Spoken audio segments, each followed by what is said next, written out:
Testing. I'd like to welcome everybody to Spire Stadium tonight for our game between and the Geneva Eagles. Tonight's a special night as we get to honor all of our senior fall athletes and their parents. We appreciate their dedication and all of their hard work that they've given to Geneva High School and the Geneva athletic programs.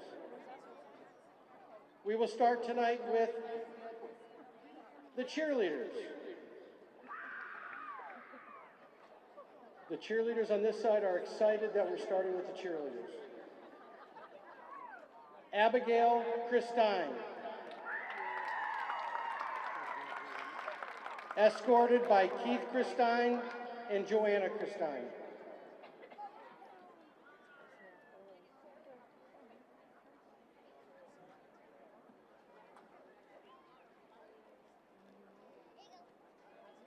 Ella Winchell.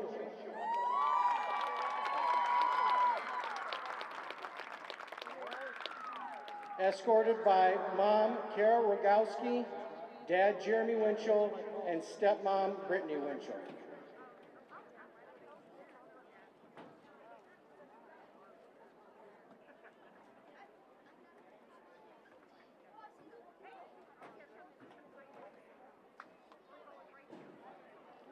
Now for the football team.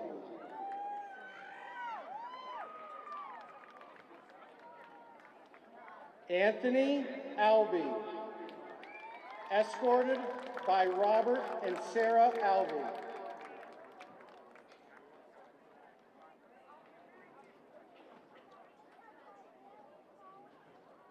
How are you? Jordan Boss, escorted by Sarah and Rick Burkholder.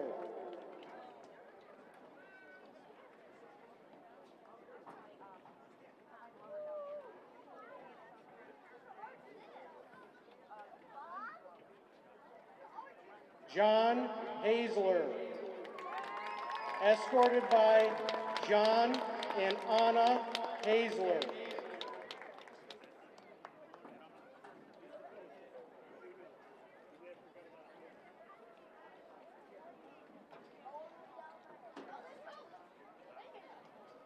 Daniel Hall, escorted by Robert and Becky Hall.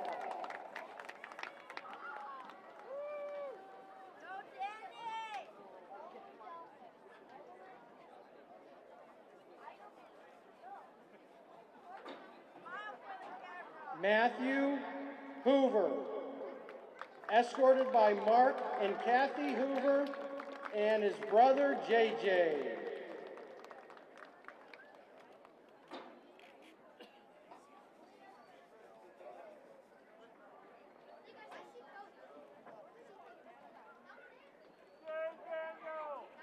Will Torres Mook, escorted by Amanda Sturgill and brother Jordan Eisenberg.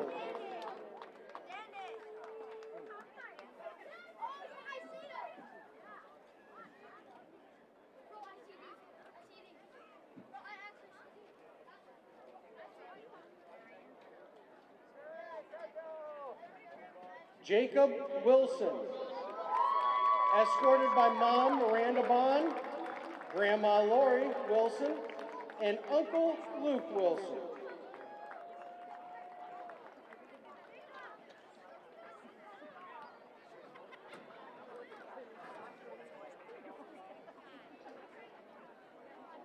That's all of our senior football players.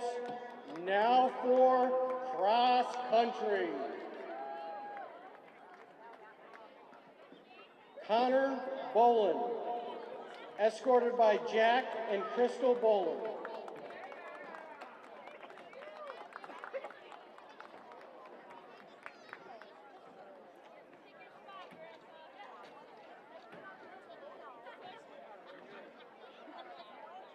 Serenity Bray, escorted by Lucy Lewis and Jeff Lewis.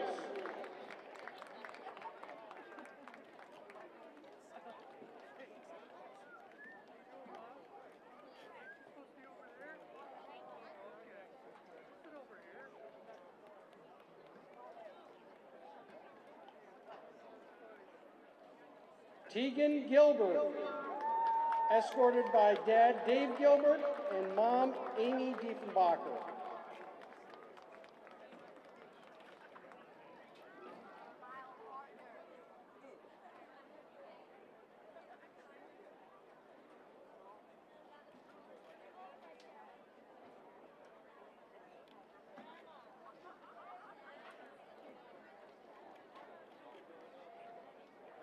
Inez Montanier, escorted by host parents Beth and Brian.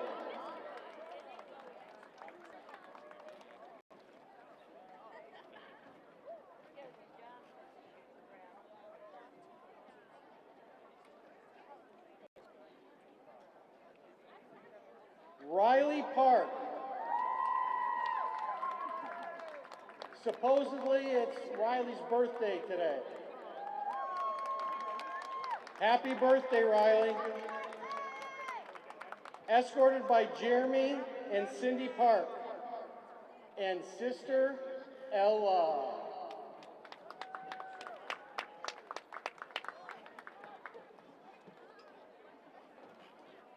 Last but not least, from cross country, Adriana Strong. Escorted by Chad Strong and Julie Simmons.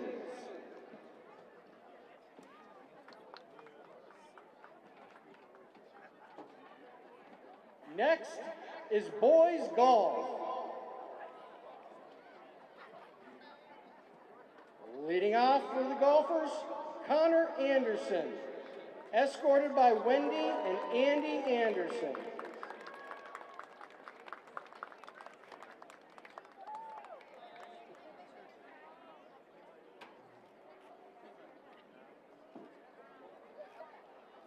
Max Booth, escorted by Dave and Wendy Booth.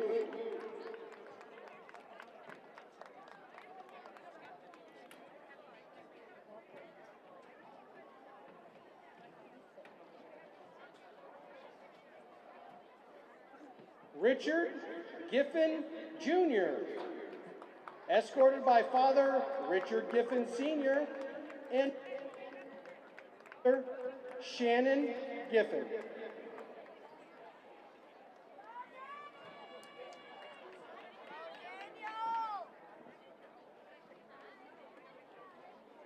Noah Griffiths,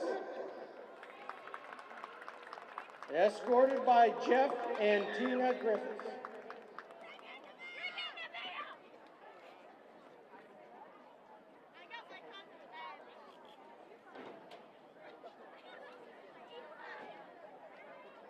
Cooper Craig, escorted by Jerry and Michelle Craig.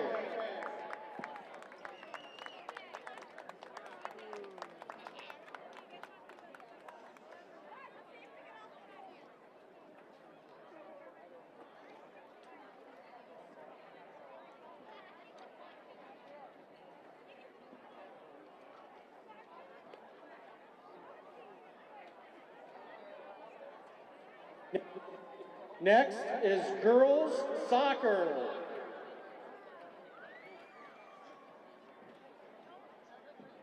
Ali Aparicio, escorted by Carlos Aparicio.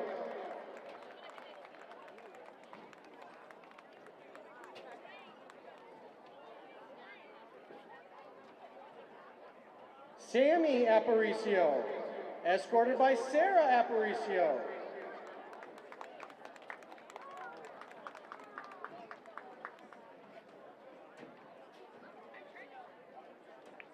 Savannah Surgeon, escorted by Jim and Charlotte Surgeon.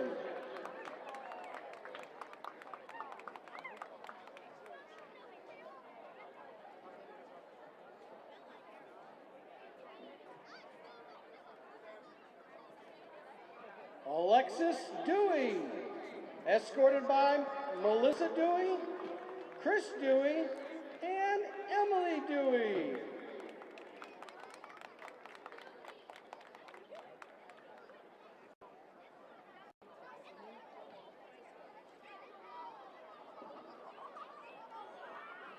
Glory Kinnanen, escorted by Amy Garlisi and Jeff Kinnanen.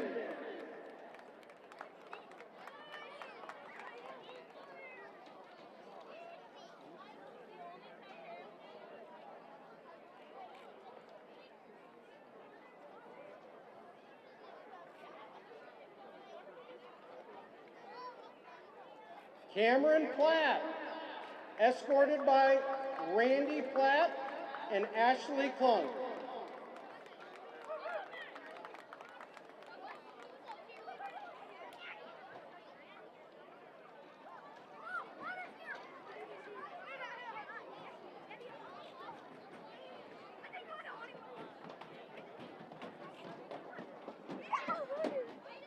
Gabriella Ralph, escorted by Mom Erica and Stepdad Robert Perkins, and escorted by Eric and Nicole Ralph.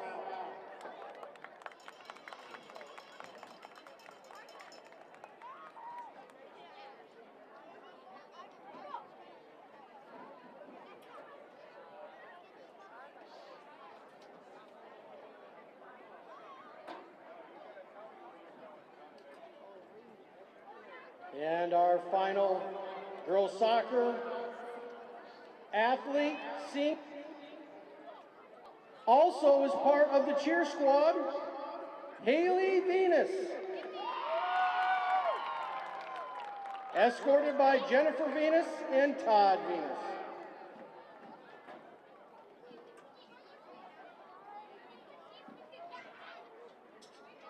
Next is boys soccer. Starting off for the boys soccer team, Eric Allen, escorted by Cindy Allen and grandfather Jim Ciccone.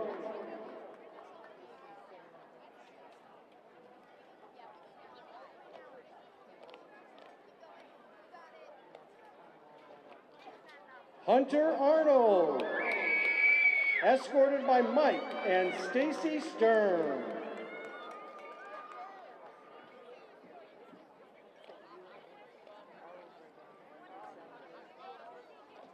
Owen Emmett, escorted by Kelly Emmett and Jeremiah Emmett.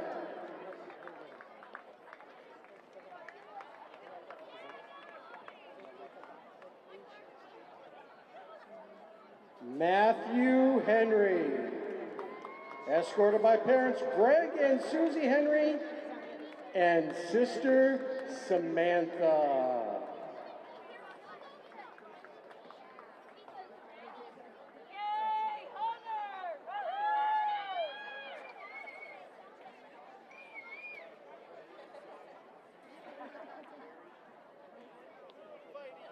Louis Jansen, escorted by Mr. and Mrs. Byron.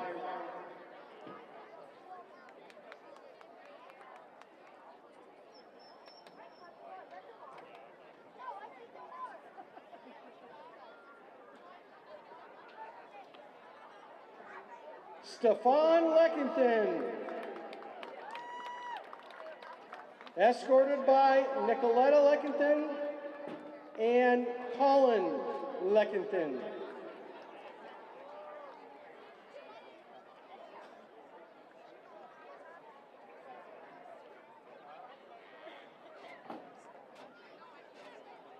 Ari Loveridge, escorted by Dave Schisler and Amy Loveridge.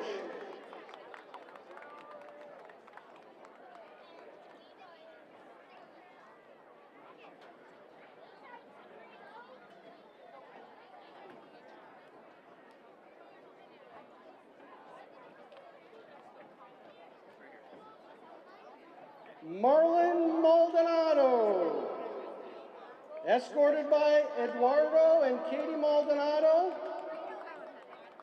and niece Jacqueline.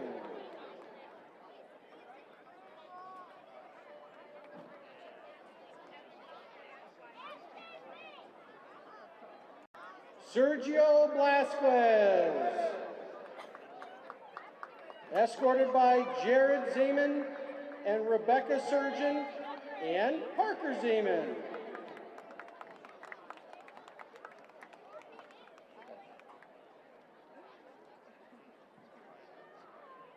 Sam Miller. Escorted by Tiffany Miller and Mike Buck.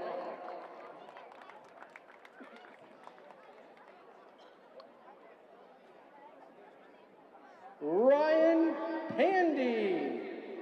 Escorted by Ryan and Jennifer Pandy. As we move on from the boys soccer team, on to the girls tennis team. Starting off with Annalisa Ellsworth, escorted by Doug and Beth Ellsworth.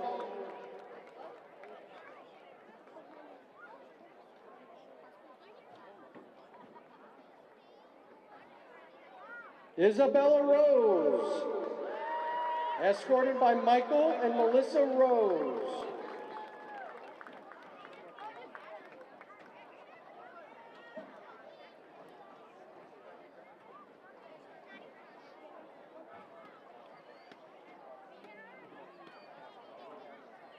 And now for our last team of the evening, volleyball. Lauren Caswell, escorted by Jason and Deanne Caswell.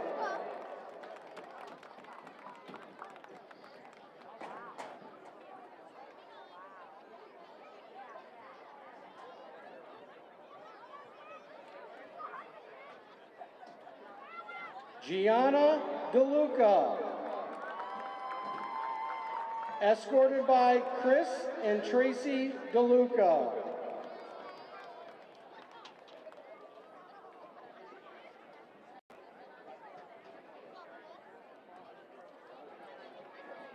Alex Nugent, escorted by Tim and Lisa Nugent.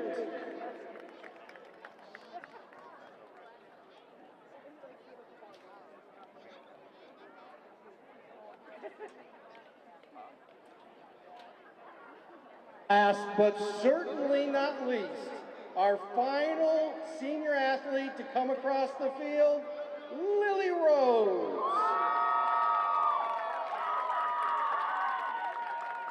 Escorted by Mom Ginger and Stepdad Pat Anastasia, Dad Dusty Rhodes, and Dad's fiance, Carrie Colby.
W post 6846 color guard, and thank you, Geneva Band.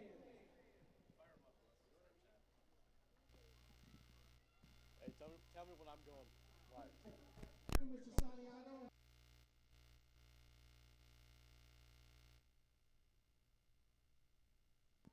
Hello, everybody, and welcome to GHS Media. Tonight, your Geneva Eagles play the Lakeside Dragons, and I have a special guest with me tonight, Steve Barry. Welcome to the show.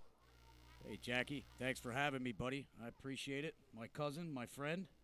Going to have some fun here tonight, watch a good football game. Absolutely. Could be, hopefully, a stunner for the Eagles. For a lot of the viewers at home, that's a lot of hope. Eagles, they've played stellar defense as of late. Can you tell me about this Lakeside squad? Well, one of the things about this Lakeside squad, Jack, is they are physical. They're one of the more physical Lakeside teams that I remember. And they can hit you up top. They can take the top off of defense. They've got some speed on the outside. But the key tonight for Lakeside and for Geneva, well, for Geneva would be to stop Jay-Sean Sanders. That is the absolute key to this game tonight. And, of course, Lakeside's going to want to get him going early. Are we sure about his health for this game? Will he be available? Well, the buzz all week is that Jay-Sean has been 50-50 to play. A lot of guys have heard, oh, Jay-Sean's out. Other guys are hearing he's in. He is officially in as far as we know up in the booth. So Jay-Sean Sanders will be getting the carries tonight for Lakeside as your Eagles take the field. I'll tell you what, Jack. This is the most people I've seen at this stadium before. This is a really neat atmosphere. Two local schools going at it. Over the years, we haven't gotten enough of that with the breakups and the moves into other conferences. So I'm excited to see this how this game turns out tonight. Absolutely, 100%. Should be a terrific game. I expect great defensive play from both sides and hopefully some explosive offense. We know we're going to get that from Lakeside, a lot of speed, like you said.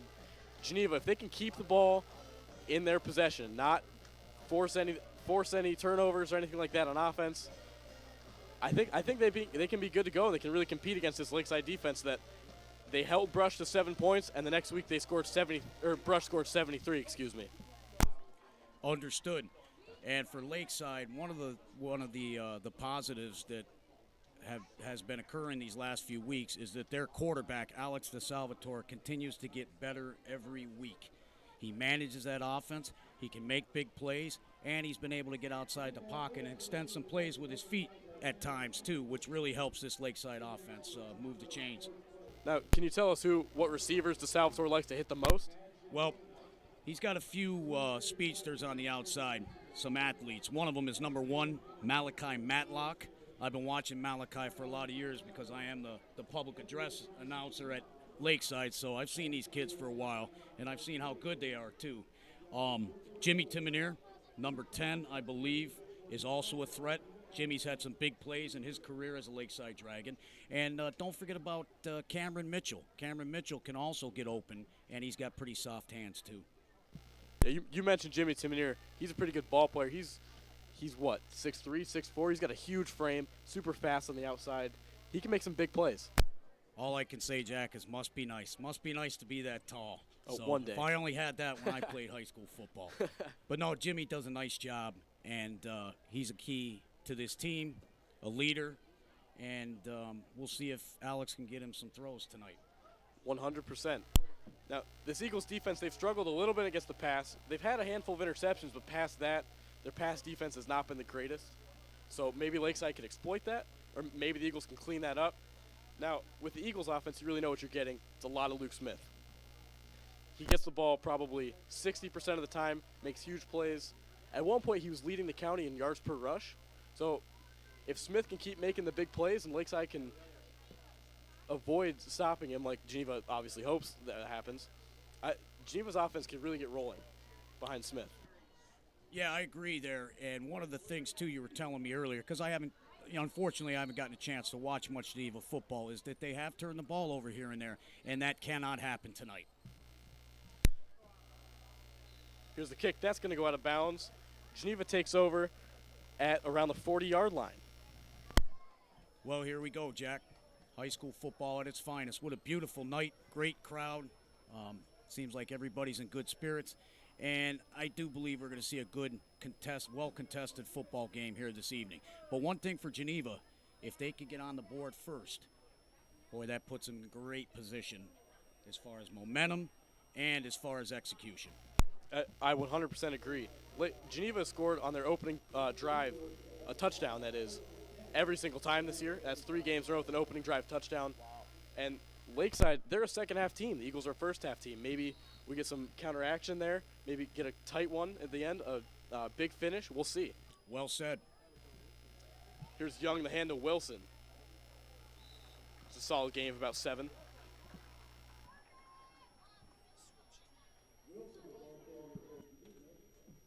Yeah, if Geneva can get, if they can get Luke Smith into space, right there was a pretty solid run right there. Putting them in here in a good position here on 2nd down and short. These are the situations they want to be in all night. They do not want to be behind the sticks, Jack.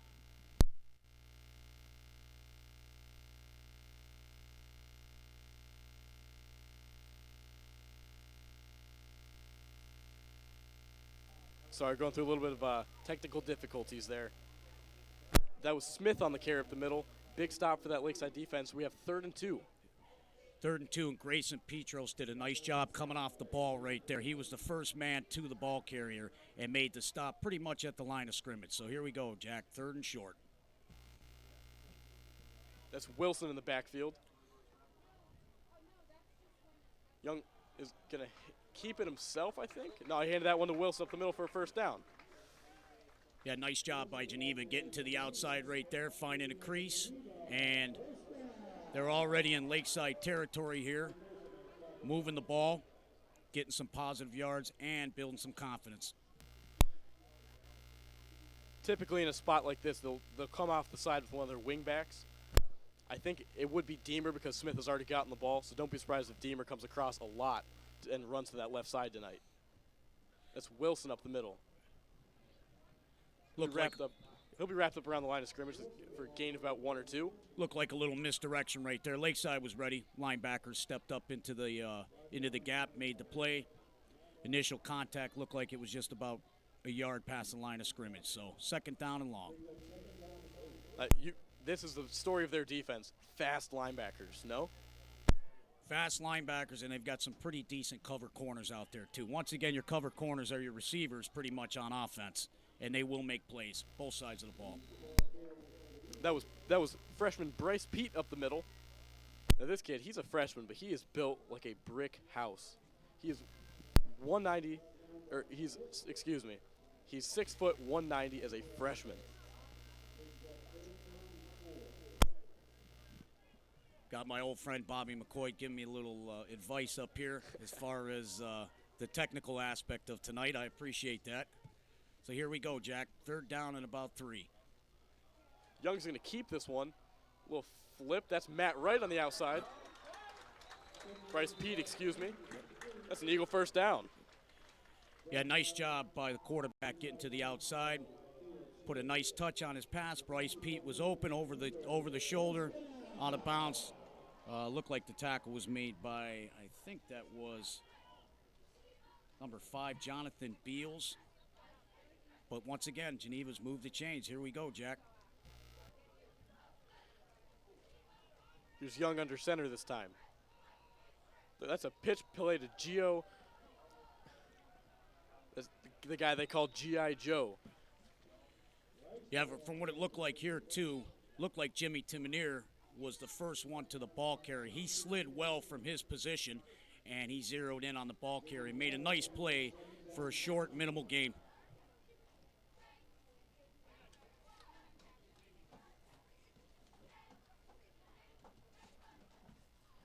Right there, Giovanni Rice, they call him G.I. Joe, and every play they run is something with G.I. in front of it because he is so darn fast. That's Pete with an elusive carry.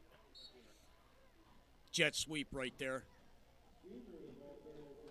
Didn't get much on that play. Looked like number 62, Hassani Sai, was the first one to meet the ball carrier. Short gain on the play right there. Well, is this a passing down for Geneva here, Jack, or will they continue to grind it in between the tackles? You know, I think they do trust Owen Pfeiffer's leg. He's yet to miss this year, knock on wood. And I think this is a play where they're going to run this play and just run it again on 4th down if they feel like they're close enough. As they say, that Young goes back to pass, and he's going to go down for a sack. That's number Great job. 27, Malachi Donahue. Yeah, like I mentioned to you earlier before we got on the broadcast, Malachi Donahue was another name that we would call a few times tonight. And he did a nice job of squaring his shoulders and making the hit to the ball carrier for a loss of yards. And this puts Geneva in a pretty tough position here. It's going to be 4th and 13 from about the 36. Let's see what Geneva's offense has in their bag of tricks. This is tricky. Sometimes the odds tell you to maybe pooch punt here, but they're going to try and get the first down or back Lakeside up. They're going to go for it. That's young. So Smith knocked off his chest plate. That's going to be a turnover on downs. Turnover on downs, but I'll tell you what, the referee might have missed the call right there because Mike Olson was there just a bit early before the ball reached the receiver. And appearing from the crowd here, I see a lot of pass interference calls being made, and I think that call should have been made, but it happens. Looks like Geneva did a nice job of establishing some offensive success, Jack, but that's going to hurt them in the long run. That's as far as they were able to go on this first drive. 100%. And even if Smith does make that catch, his momentum is coming back towards the line of scrimmage. I don't know if he really crosses the first down mark. No, I think you're 100% right there, Jack. It would not have been a first drops back down. to pass. That's number 10, Jimmy Timoneer on a quick slant. And that's where Jimmy can also hurt you, too. And if Alex is going to get time to throw like that for most of this game, it will be a long game for the Geneva defense. But Jimmy Timoneer did a nice job of on his cut to the inside for the curl route, and now you're in 2nd and short. I think we got an official's timeout there, Jack. Seems like an equipment issue maybe with number 83. That's Mitchell jogging off the field. I'll bet that's what it was, Jack. Probably an equipment issue. He'll have to come out for one play, and then he'll be back. That's Malachi Donahue in for him, number 27. You got twins out here to the right side. Watch the crossing routes. DeSalvador's going to keep that himself. Nice RPO right there by DeSalvador. A little zone read off the left side. Just enough for the Lakeside first down. Now, Lakeside does run the spread offense. The Eagles are yet to play a team that runs an offense like Lakeside with so many receivers on the field. Well, one thing's for sure, too. I see some pretty wide cushions down here with Lakeside speed as far as the coverage. We'll see if that becomes a problem for Geneva as this game goes on. Meanwhile, I want to point out that was a terrific run by number 25, Caleb Stitt. Just kept pushing the pile forward, kept his feet churning for probably an extra 4, 5, 6 yards. Yeah, Caleb Stitt is a hard runner. He's starting to make his presence known on this Lakeside football team also. That's Bartone up the middle. Like we were talking about before the game, Jack, Bartone, tough runner, downhill runner, squares his shoulders in line of scrimmage, and he'll get those tough yards for Lakeside. And they've moved the chains again. They're doing a nice job of mixing things up right now. You got trips to the right. Now, I don't want to speak too early, but has Ja'Shawn Sanders got a snap yet? No, and I don't think that I've seen him out there very much. Oh. It's in and out of the hands of Olson. It's going to be 2nd and 10. Nice. Olson, he'll be thinking about that one later on tonight because he knows he should have had that one. That was a nice pass by DeSalvador. He'll shake it off and move on to the next play. Now, one of the keys to success for this Geneva defense tonight is to put Lakeside behind the chains, and that's where they're at right now. So if you can get 2nd and 3rd and longs, I think they'd have a chance to really do something special tonight on defense. That's Matlock up the middle. He was held back by Thrower and dragged down by Wilson at the end of that one. He'll gain about 1 or 2. Nice job by the Geneva linebacker recognizing run and coming up and making the play. Hey, like you said, keep the Dragons behind the chains. We got 3rd and 7 from the 38. This is one of those keys of success that we were talking about, Jack. Looks like we have another official's timeout on the field. Coach Edwards talking to the line judge over there. Not sure what's happening here. Yeah, there's a little bit of a mystery on the field right now. No signals from the officials. Apparently, Coach Edwards saw something that prompted him to grab the referee's attention.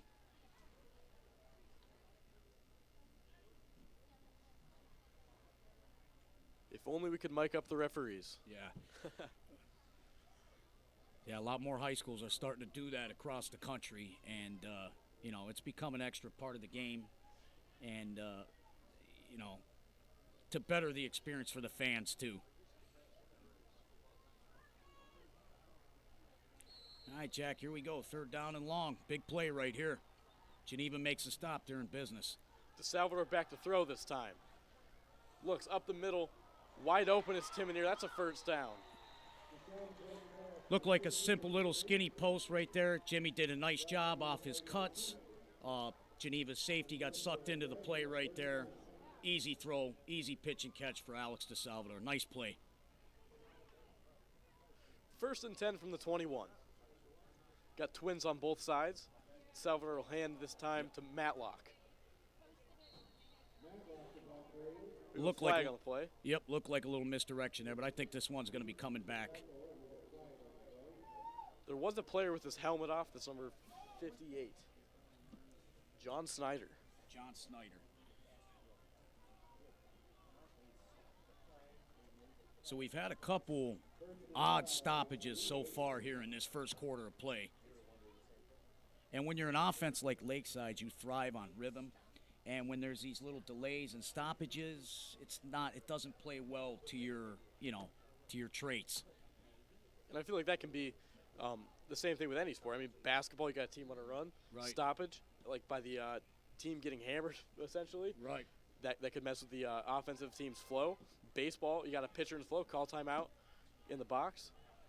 Yeah, don't ask Max Scherzer and Jacob deGrom to wait too long. They're not going to put up with that. All right, 1st and goal, Jack, just inside the 10-yard line. That's Stitt behind DeSalvador. Watch that one-on-one matchup on the outside here with Malachi Matlock. There's no safety. I'd be going to the inside. That's Stitt on the backside. He'll gain about 2. Stitt getting some calls here early. He looks like he stepped up in practice and showed his coaches that, hey, if we can't have our star leader and number 1 runner out on the field, I'm going to pick up the load right now, along with Nate Bartone. But I've been really impressed with the way Caleb Stitt is running the ball hard here in the first quarter.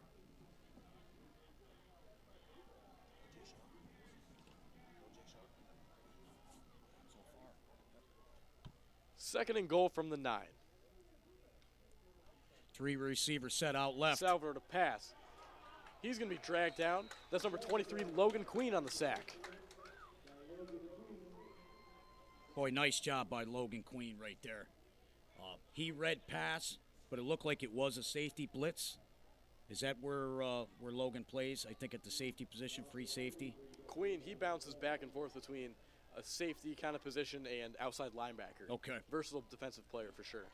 Well, he did a nice job of reading pass right there. And DeSalvador had nowhere to go. Great play. 3rd and 12 now. DeSalvador back to pass once more. Looking. He's going to take it himself up. Gets to the outside. Great open field tackling. That's number 2. Excuse me, number 3, Matt Wright on that tackle. That was Matt Wright that made that tackle.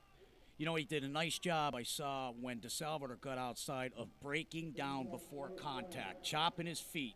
Therefore, you're not lunging and you're more square before you attack the ball carrier.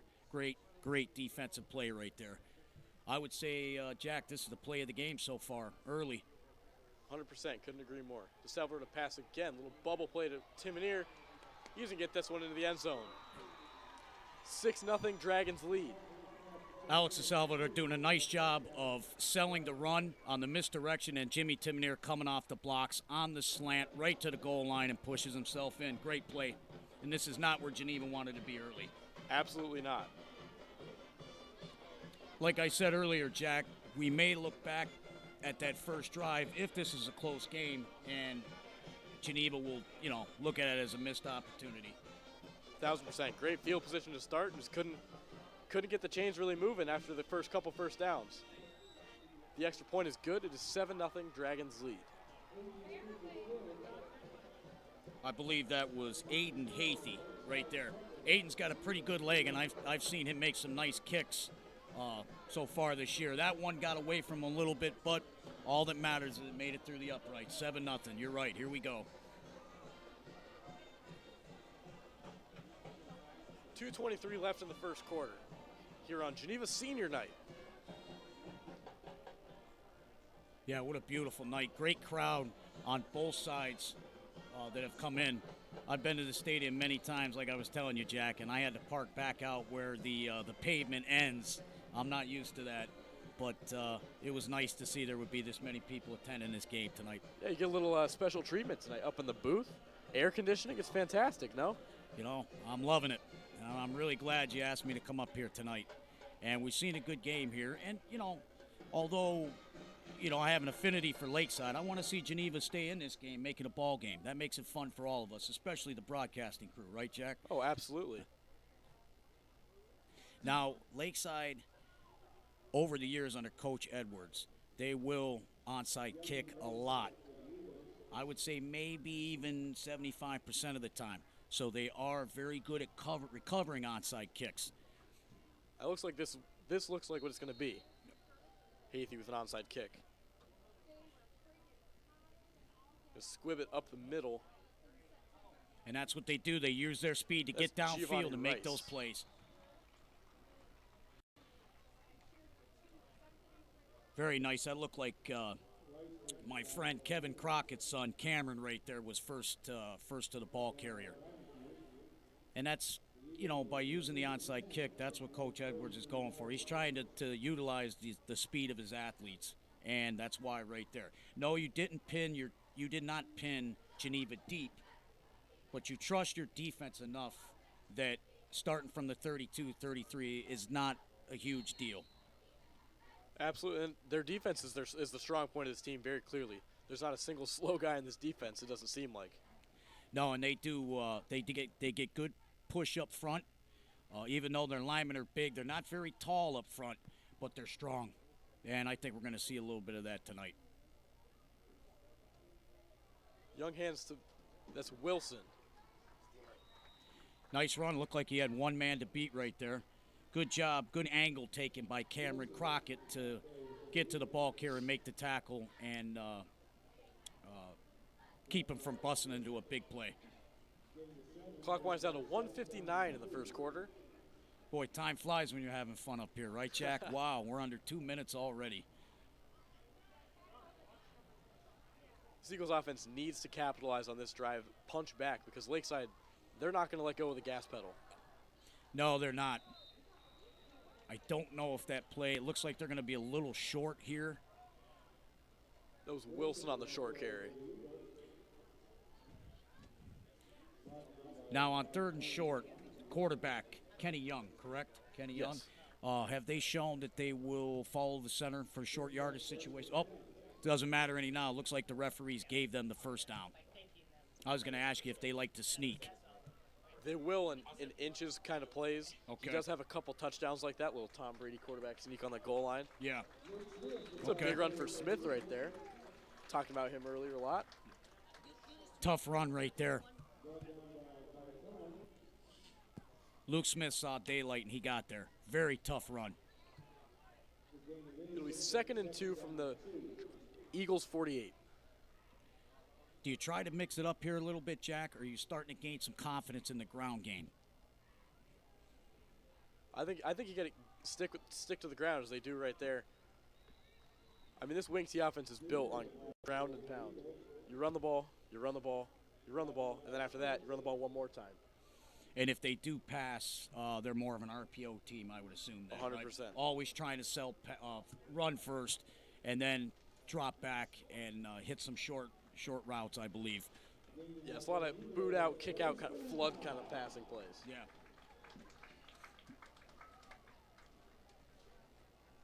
.35 seconds left in the first quarter. If you look at some of the scores of the games that Lakeside's played so far this year, they're not accustomed to getting pushed down the field or being backed up into their own territory. So Geneva's done a nice job these first 2 drives, but the key is to finish, Jack. That's Smith on a big carry. Boy, this kid Finds can some room run. up the middle.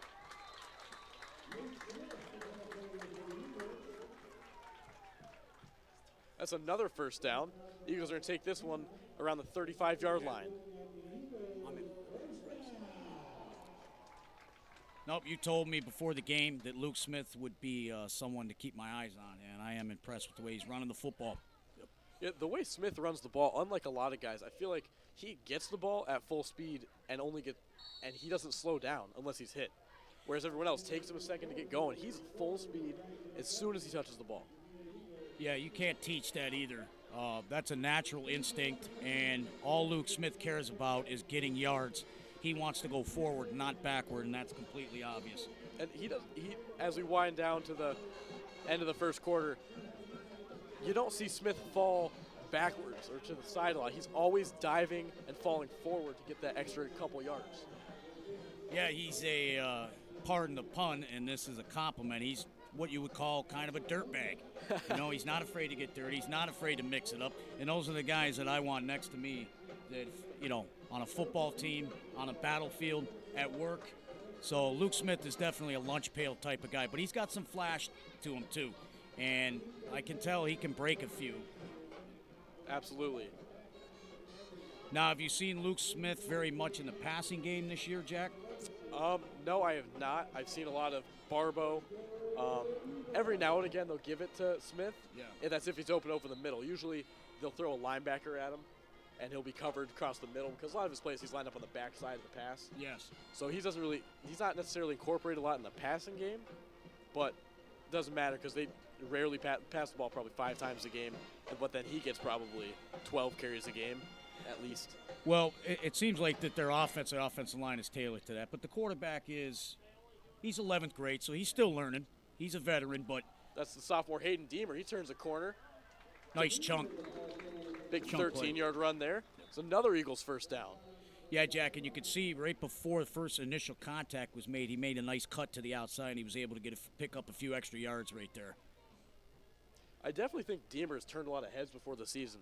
Previous to the season, not a lot of people knew that he was the football player he is, and really he's probably the second best back on this team.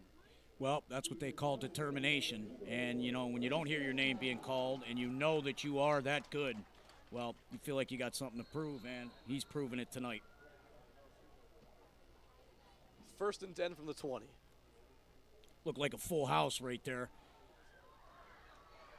That's Smith on the backside. Failed spin move, and he's slammed to the ground by Malachi Donahue. Malachi Donahue and the rest of the speed of the Lakeside defense did a nice job with their pursuit angles and nowhere for Geneva's back to go. Clock winds down to 11:20 in the half. This is a drive the Eagles definitely have to capitalize on. Yeah, Jack, that's a no-doubter right here. They've got to get in the end zone. I don't know what kind of kicking game they've got, but 3 points won't do it either. On the outside, turning a corner. Yep. Is he going to get there? He's there. He's over. They're going to say Smith fell just short. That knee must have barely hit the ground before crossing the goal line. That's a tough one right there because from up here it did look like he had crossed the goal line, but Geneva is in pole position right here, primed to go up and tie this ball game. It seems like it's going to be first and goal at about the half-inch yard line. A lot of times this year we've seen Kenny Young try to sneak this one in, like we talked about earlier. Yep. I would not be surprised at all if they try that right here. It's the smart money. Obviously, Lakeside's in their goal line set right here. So they'll have 11 men and 10 men in the box. That's probably your best bet to follow your center. You got a half a yard to go here, Jack. There it is. And there it is. And he's in. They're going to push him in. That's going to be 6-7. Dragons leading as we wait for the extra point. So after Lakeside did a nice job of going down the field on Geneva, they responded well right here, showing me something. They're here to play tonight, folks. I do think it's going to be that type of game, back and forth, like a good boxing match. Well, one thing that I don't enjoy, and not too many other people do, especially the players, are blowouts in high school football. So if we keep it like this, everybody's happy. Absolutely. Here's Pfeiffer on for the PAT. Smith the holder. A little bit of a high snap. They got a fire play, and that fell apart quickly. Yeah, high snap. Nothing Smith could really do with it. If he puts that one down, that one's blocked on the outside. Dragons still lead by 1, getting the ball back. 10:29 left in the half. But once again, you know, this is where games are won or lost on special teams, and those are the type of plays that you'll want to have back later on in the ball game right there. Against a team that is perceived to possibly be better than you got to be perfect on special teams. That was a big mistake.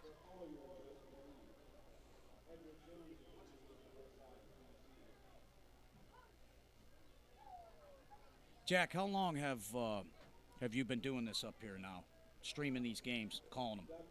Well, this is my second football game. I've also done some work with 4 for 1 goal. Done a lot of basketball games then, like 4 or 5. Yeah. And then I'll make videos on YouTube as well for the school, like little recap videos. So if you haven't checked those out, the Struthers and Springfield games, go check those out. But yeah, no, I just love being up in the booth. Love talking about the guys I go to school with. I mean, I pass all these guys in the hallway. It's cool. I get to go talk to them. I say, hey, do you want to do an interview? They'll do an interview with me. A lot of good guys on the football team. It's a really cool group of guys I love to work with. And hopefully they can keep me entertained in the booth. No blowouts, and they haven't so far. So doing a good job. Well, that's good. That's good stuff right there to hear, Jack. And you know, I admire and I'm envious of you also because you know it would have been nice back when I played in high school if we had something like this. So these kids really are getting the best of what can be offered as far as you know, watching themselves later on that night, watching replays, etc. That's Olsen on the kickoff. He's going to bring that one down to about the 24-yard line. Yeah, nice job getting to the outside. He made something out of nothing right there. That's a pretty good kick. He had some pretty good air under that kick. Geneva did a nice job of bottling up Olsen in the corner. And this is another key I don't think we mentioned, the battle of field position tonight. Obviously, it needs to be tipped in the favor of Geneva if they want to win this football game. But this is a good start in that area. Absolutely. They got good leg kicking the ball, good leg punting the ball. And lately they've been pinning teams back pretty well. And, yeah, field position is going to be huge because Lakeside, there's not a lot of plays where they mess up. They're a very disciplined team. Yes. They're always going to get forward progress. He's got his man Timoneer on the slant. That's the 3rd time they've run this play today. I think they'll have to make some adjustments defensively in the passing game right there. They may have to play a little more press. They're giving Jimmy a little bit too much cushion, and DeSalvador and Jimmy are going to exploit that. And Alex is getting good pass blocking from his boys up front. 100%. Now, Geneva, they do run a 4-3 defense, and they play a lot of cover 4. It's a lot of zone. They need a lot of press coverage, but then again, I feel like they're afraid to get burnt because these Lakeside receivers are significantly faster than any corner they'll face. And that's understandable, too. You want to keep everything underneath if you are going to give up completions. That's Stitt in the flat. Great open field tackle by Queen right there.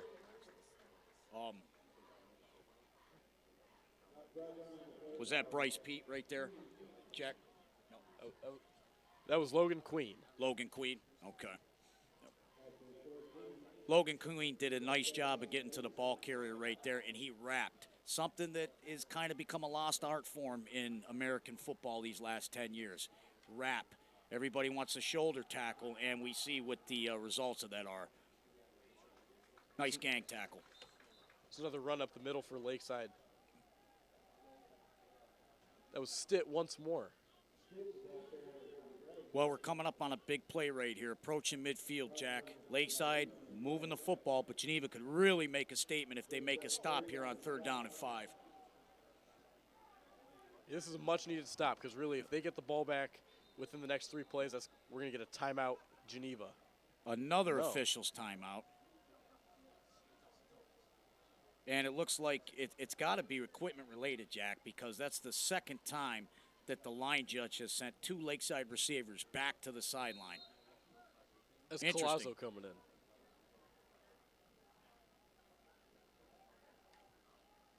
DeSalvador kick out.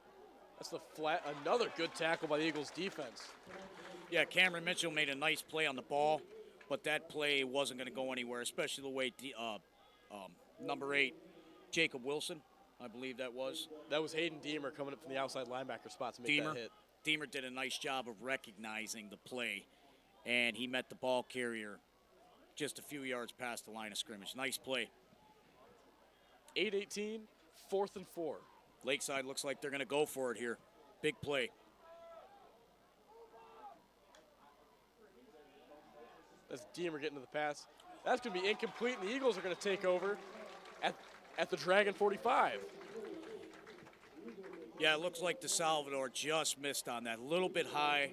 His intended receiver was number 1, Malachi Matlock. He might have had a few yards ahead of him to get to the line to gain, but he didn't, and that is a huge turnover on downs for the Geneva Eagles. They're 45 yards away from a lead. Even if you get this ball down to like the 25, Pfeiffer can put that in. He's got a heck of a leg. Best kicker the Eagles have had since I can last remember. And this offense got to keep rolling. They got good momentum right now. The defense, short possession right there. They're still fresh.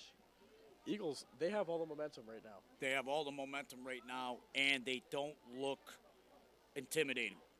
They know Lakeside's fast. They know Lakeside's big, and they've come to play tonight. They're going toe-to-toe. This is a good ball game so far. That's Wilson on the carry. Yeah, Wilson doing a nice job getting up through the 2-hole. Looks like a short gain right there. Jake Wilson's a kid. He's a grinder. He'll have 100 yards in a game, but he's not going to break any loose. He just keeps getting 3 yards, 4 yards. Finesse is not his game, but more like grinding it out, blue collar. Yes, bowling people over, ramming heads with guys. Looks like that could be an unbalance right there. That's Pete. He's got room on the outside. That's going to be a first down, Eagles. Nice run by Pete right there, but I think once he looks back at the film and realized he had maybe another cut left in him before the contact right there, he might have been able to get outside. Still a very nice run. Seemed like he bumped his lead blocker, number 75, Jonathan Alley, right there, and missed out on a little bit of speed. A little bit of missed opportunity right there, but let's see what the Eagles have in their bag of tricks here on 2nd down and long. Oh, is it 1st and long or 1st and 10? 1st and 10. Okay. They're going to flip this to Rice. He's looking to throw. He's got Smith wide open downfield. Caught! What a play. Down at the 1.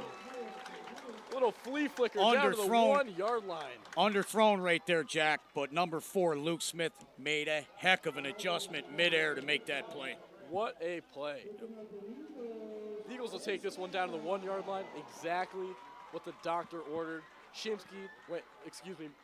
Offensive coordinator Matt Pete went into the bag of tricks, pulled it off. Eagles 1st and 5. Great execution. Little underthrown, like I said, but heck of a play by Luke Wilson. That's Smith around the corner, trucks the defender. Touchdown, Eagles. 12-7. Eagles lead. Jack, we got a dogfight here in Harpersfield Township tonight. The Eagles came to play some football. You know, all week the talk has been, we talked about this earlier, all week the talk has been, is Jay Sean going to play? Jay Sean hasn't played, and I don't know what he necessarily provides on the defensive side of the ball, but I'd imagine he'd be a linebacker. Is something happening on the defensive side that they're not getting these guys on the run so fast? Well, I'll tell you what, it looks like they're a little bit spread out right there, and I think they're a little bewildered, too, that Geneva has been able to have some success in the running game, and then obviously on that pass play right there, it really stole the wind out of their sail. But Lakeside's a good football team, and they'll look to regroup right here, and they can get right back into this game with a nice, long, methodical drive. That was Pfeiffer on the extra point. 13-7, your Eagles lead. 6:46 left in the half. Awaiting the kickoff to the Lakeside Dragons.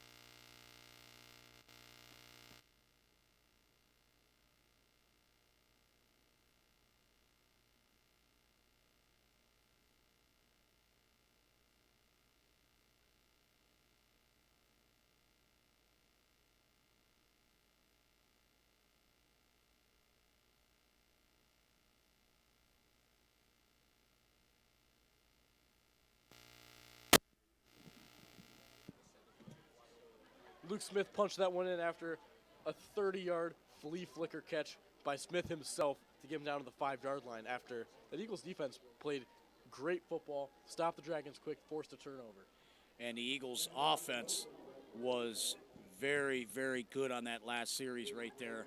A nice mix, mostly run, but they hit the big play, and that was the key to that last touchdown drive. Once again, I was very impressed with the midair adjustment that Luke Smith made. He's a player, Jack. You were right. Here's Pfeiffer to kick off. That's Olsen on the return. He's going to bring it towards the middle. Little spin. He'll be dragged down around the 30-yard line. And that ball's stripped and picked up by Luke Smith. Luke Barbeau, excuse me. They're going to say that Olsen was down. He might have been down by contact, and then another flag was thrown. I think a Geneva Eagle player may have said something he might regret to the official. I believe that was one of the coaches.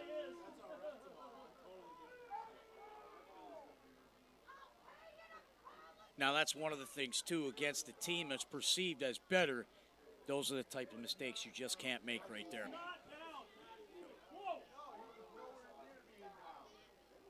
You've seeded the fact that, you know, you kick deep, and that kid has a nice leg, and the Lakeside's going to bring it out. As long as you cover and stay in your lanes, they're going to bring it out to the 35. You don't want to tack 15 yards on with something unnecessary like that.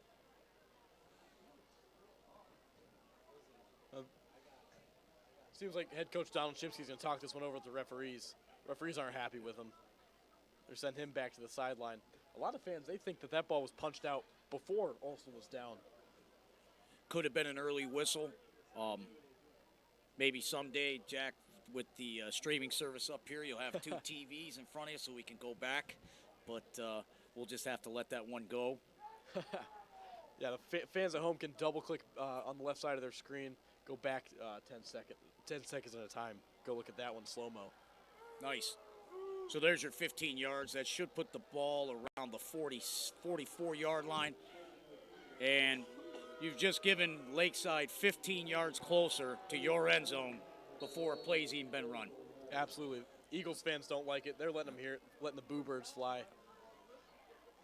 Let's see if Geneva can keep their composure and get the ball back here quickly. Pitch play to Matlock, cut toward the middle. Matlock did a nice job right there of changing directions. Had he not, he probably would have been tackled just past the line of scrimmage, but instead he picked up another 3 or 4 yards. Good run. 6:14 left in the half. Yeah, it's been a quick half, too, unlike a lot of high school football games, because we haven't seen too many balls in the air yet. A few more from Lakeside, but this has been a ground amount type of game. That one's on the ground again. That's Matlock. Wrapped up. That was number 6, Hayden Deemer. Got him from under with a little chop tackle. Deemer and Pete coming up, lowering their shoulders, and hitting the ball carrier squared. Good contact right there. Drove him to the ground. Short game. Like this Lakeside offense, they do move quick. And that's because I know I don't always pay attention when I'm watching games at home, but now that I'm up in the booth, I'm really paying attention even more. They don't huddle like the Eagles do. They don't go into the huddle. Their hurry-up offense nearly the entire game as DeSalvador keeps that for a couple yards. And that's part of their identity right there. And a lot of that identity is based on, you know, having Mr. Sanders out there too.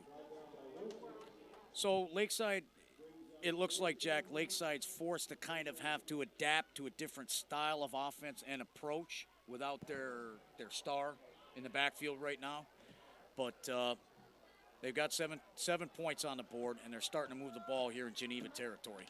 100%. Missing your best player is huge for an offense. That's all adjustments, and that's all. That was Bartone on the short run. On 4th and 1. Looked like give it to him. Did he make it, Jack? Yeah. They're going to give him the first down.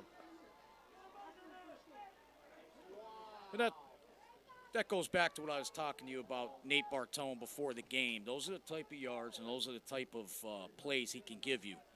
Those short yard situations on 3rd and 4th down, move the chains. There's Bartone again.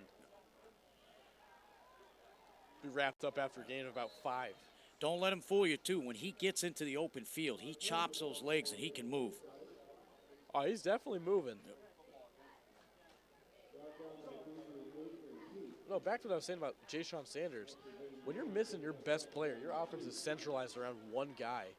That's an unbelievable running back. He's about 5'10", 200 pounds, quick, bowls people over. He's got it all.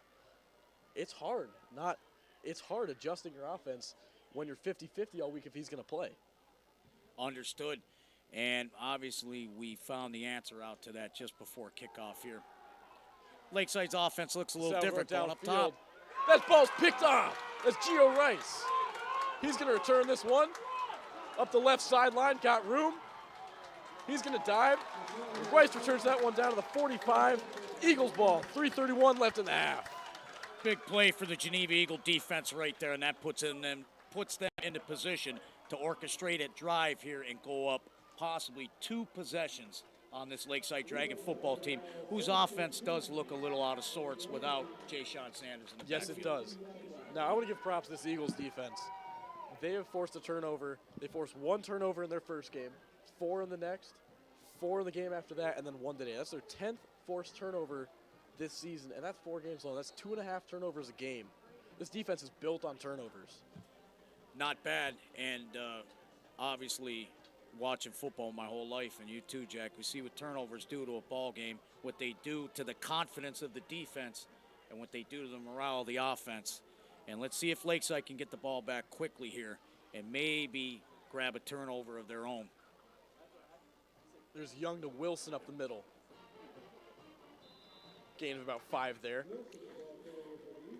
Geneva's offensive line has done a nice job up front, too. They're starting to get some push, and you're starting to see 4 or 5 yards of carry from Geneva backfield right here, which, once again, like I mentioned earlier, Jack, this Lakeside defense is not accustomed to. This Geneva offense, because they run the ball so much and they go to the huddle, they keep the defense on the field for a long time. Looks like they're a double tight right there. Young back to pass. Looking for a man. He's going to try to keep it himself. He's going to get some yards there, probably gain about 2 or 3. Looks like we're going to have a lay hit on the call. So that's going to tack on 15, automatic first down here, Jack. Big mistake by Lakeside right there on the Geneva sideline. That's going to cross them over into Dragon territory as we wind down to 2:50 left in the half. Eagles 13, Dragons 7. Geneva looking to go up 2 scores. I like the play call right there, and I definitely like getting Kenny Young to the outside, and he's showing me he's got some good footwork right there.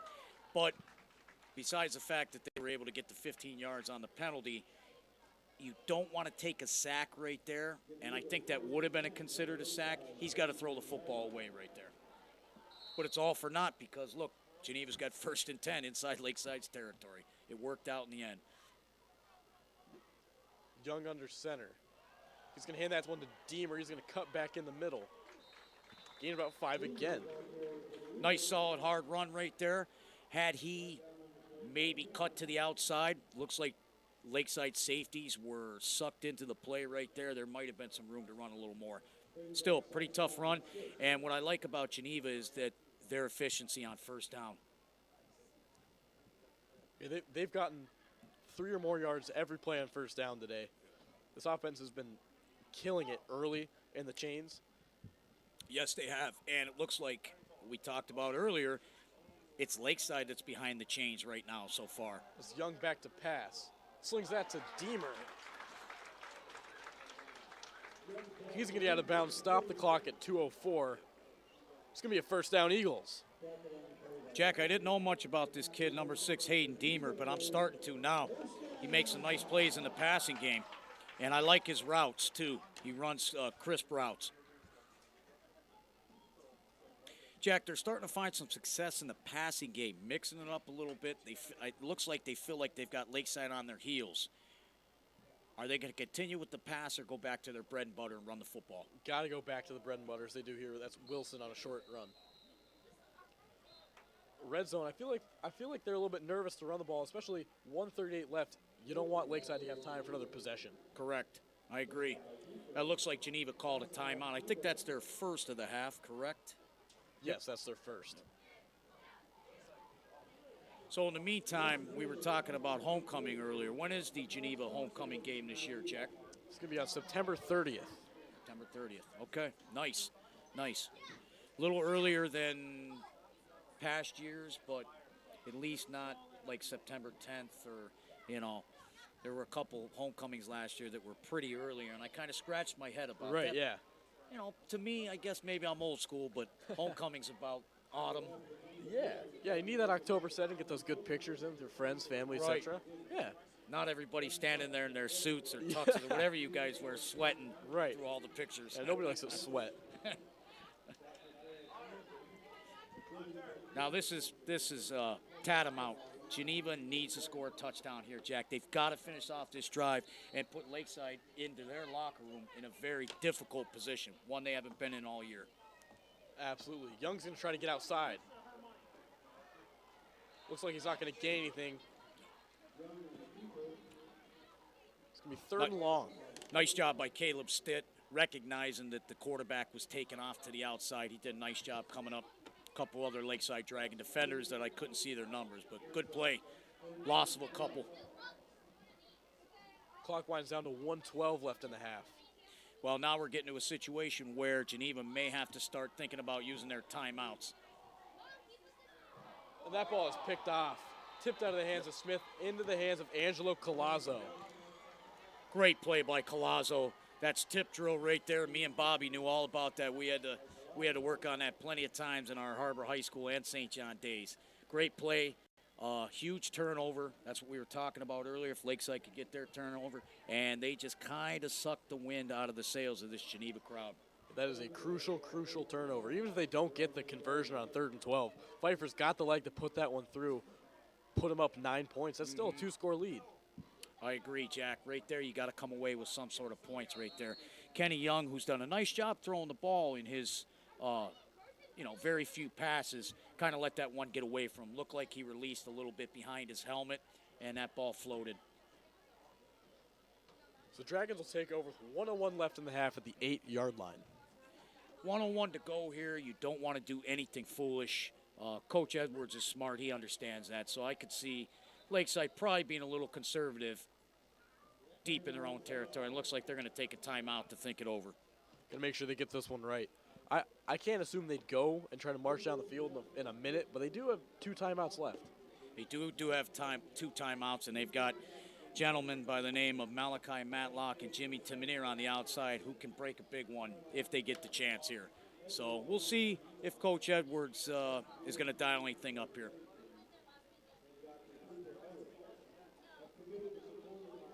Now, if you're the Dragons, do you go try to march down a score, or you just grind out the clock? I'm a little partial to being a little conservative right here. If you make a mistake, you've put Geneva back in this ball game. They're deep in your territory, 1 or 2 plays, and next thing you know, you're looking at a 2-possession ball game. So you're going to want to be a little bit conservative right here. But I'm not the head coach, and he may dial something up right here. He's got the playmakers for it, although it would help to have Jay Sean Sanders out there because he would attract coverage. 100%. They're going to hand this one to Colazzo on the outside. Little end around He's Colazzo. going to find room. Gain of about 6. Nice run there, and I understand what Coach Edward was doing, not going between the tackles right there. He's trying to let some of his playmakers maybe make a play right there. Yeah, because they have the guys where if you get enough, you get a step on the outside, and they're gone to the house. They got a ton of playmakers on this offense. And you got reliable hands like Mitchell and Olsen out here on the left side. Looks like Geneva's manning up right here. If Lakeside throws the football here, you may see a crossing route. No, zone read, straight through the middle. That's a first down, so the clock will freeze for a moment. 15 seconds left in the half. Yeah, and with it only being second down and 14 seconds, usually don't like to leave timeouts in your pocket, but it's understood why both teams would leave their timeouts in their pocket right there and just run this clock out to the half, which was a good half of high school football. Absolutely, very, very tight. We got to see a turnover on each side. Got to see a lot of good ground game, a couple big plays. Very solid half of football right there for both sides. Did Geneva have Lakeside on the ropes, though, Jack? That turnover is big right there, coming down before the half. They might have had him on the ropes. Instead, if you're Lakeside, you're kind of breathing a sigh of relief right now and saying, hey, we're in this game. We believe in ourselves. We're undefeated this year. We've got weapons on this team. We don't have our number one player, but we can move the football against this defense. And if you're Geneva right now, you're thinking you got to feel pretty good about the way you've played on both sides of the ball. Absolutely. I mean, you're in your offensive half with the interception, but they have nothing to hang their heads on. This Dragons defense held Brush to 7 points, and then Brush went out and scored 73 the next week. These guys are no joke. This Dragons defense is the best, maybe the best defense they'll see all year, and they're leading at the half by 6. You can't ask for anything more. You can't ask for anything more. And, you know, we talked about a couple of those missed opportunities for Geneva on those drives, but they sure made up for it, and they go into the locker room up 6 points. I'm sure a lot of people in here would have thought maybe it would be the other way around. I give Geneva a lot of credit. They came to play tonight. But Lakeside's a good second-half team. We talked about that earlier. Coach Edwards will make the necessary adjustments, and we'll see how it turns out the next 24 minutes. Absolutely. With that, we're going to turn it over to both schools' bands. So we'll see you at the kickoff to open the second half.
So I'm gonna go try. You got what? A little bit of time left till kickoff? That's mine. Yep. Oh, sorry. It's all right. I got.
And we are back. Hope you enjoyed the performance by Lakeside and Geneva's bands.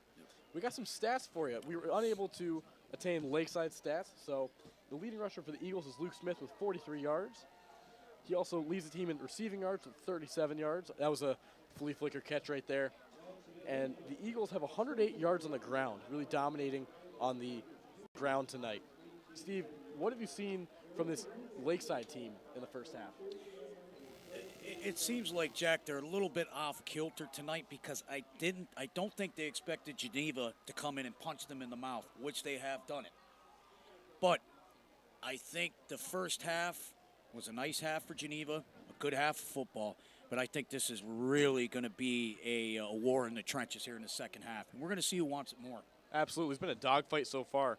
Now, this Eagles offense, they've had the momentum the last 3 possessions. Other than that interception, they've looked terrific. They have, and they've also kept Alex DeSalvador's arm at bay. Once again, we have to mention not having Sanders on the field, I think, has made that offense a little bit more, I don't want to, a little more uncertain of themselves because they're so used to having him there. But it's time for these Lakeside Dragons and some of these other players to step up and say, hey, we missed Jay Sean. We're going to go out and win this football game right now. 100%. Sanders has, I believe he has the school record for rushing yards. I believe he does have the school. And my dad and I, being up in the booth these last 4 years, we've had the pleasure of watching him. And he is a pleasure to watch. And a very, very nice young man, too. Yeah, it's definitely difficult when the rock in your offense is missing. Yep, and we're getting a steady dose of that tonight. Absolutely. Now, Geneva does another decent job pinning them back. Lakeside's going to take over around the 29-yard line. Lakeside could really come out here and make a statement if they can march down the field and put 6 on the board right here. And then we'll know that in that locker room, there was definitely a little soul-searching going on. And we're about to see it. Yeah, we talked about it multiple times throughout the broadcast. Lakeside's a second-half team. They score most of their points in the second half. They're a team of adjustments. There's nothing wrong with that. They're a team of adjustments, and that's always been Coach Edwards' his MO. He adjusts well at halftime. And we're going to see those adjustments put in action right here.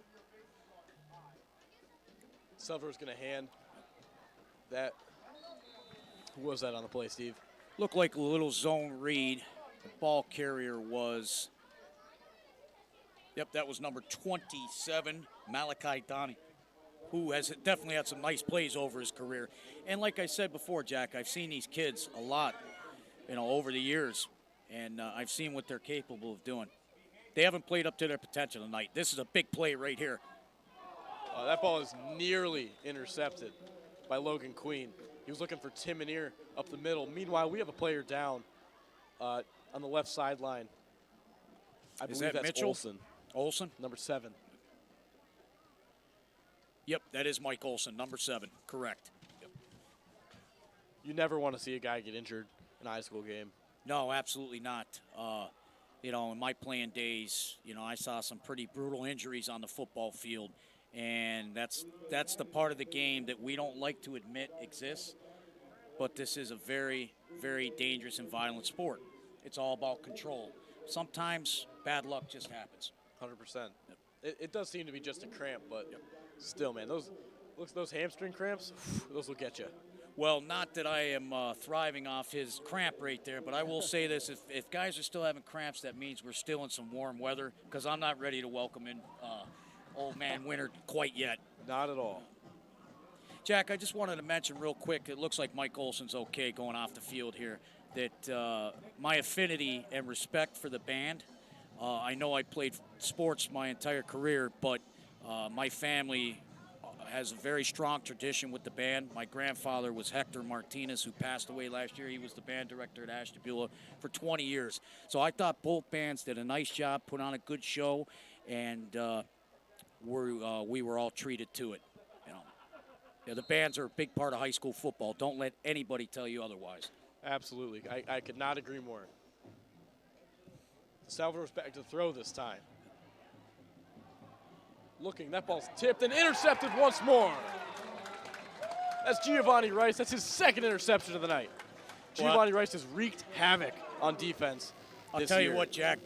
Sorry, I didn't mean to interrupt you there, but one thing Geneva's defensive backfield did a nice job in the tip drill. That's twice now. Twice. That's hard seeing the ball come off the receiver's hands and going and getting it. That's a big play right there. Lakeside's in a little trouble here early. 100%. Eagles get the ball in Dragon territory, looking to march down the field. They've essentially gotten the ball to start each half. Yep. Absolutely. And right here, if I'm Geneva, and I'm not, I might be thinking about putting it up top here on first down and really trying to put a dagger into Lakeside's hopes right here. They've had some success in the passing game. See if they can get Kenny Young out in the flat and see if he can deliver one here. Yep, they're going to run the ball. Yeah, that seems to be head coach Donald Shimsky and offensive coordinator Matt Pete's MO, that they're going to grind the ball out in the second half. In 2 of their 3 games they've played this year, they held the ball for the entirety of the third quarter. That is ball control at its finest right there. And I'm starting to see, well, we're going to start to see Geneva implement that. But we have to remember, too, it's only a 6-point lead, and Lakeside's the type of team that is only 1 play away from getting back into it. Absolutely. So I understand going conservative, but you all... Smith is going to break this one free. Boy, Luke Smith is the heart and soul of this Geneva offense, without a doubt. I'm very impressed. 100%. Put 2 defenders through the spin cycle, 20-yard gain. That was one heck of a run right there. How many tackles you think he broke right there, Jack? I think I saw close to 4. Wow. Impressive. Didn't look like he had a lot going. Seemed like the blocking scheme kind of collapsed right there in the beginning, and then Smith found the holes. And some runners are open field runners that don't like to necessarily deal with contact, but he can move in traffic, and that's an asset. Absolutely. That's Wilson. Yeah, from up here, it looked like he had a nice crease to run in off the left tackle right there, and he hit it hard. Geneva is on the move, Jack. About 10 seconds left in the third quarter. It's going to be 2nd and about 6. 2nd and 6 right here. Do you try to run a bootleg? Maybe try to get Kenny Young back outside the pocket again. Looking for your man Smith. Maybe on a drag right here. They're going to hand that one to Deemer. Off the left side. Another Geneva offensive player back that stepped up tonight. Little backside run there. Deemer coming off the wing. 9:27 left in the play in the third quarter. Eagles have this one 3rd and 3 at the Dragon 11. Well, this is obviously, I know you told me that Geneva has a very good kicker, but depending on this play and maybe without a loss of yardage right here, I think this is 4-down territory. 100%. Even if they don't get it, Lakeside's offense is still pinned back pretty deep. Absolutely. You just picked up The where I hand there left up off. the middle to Pete.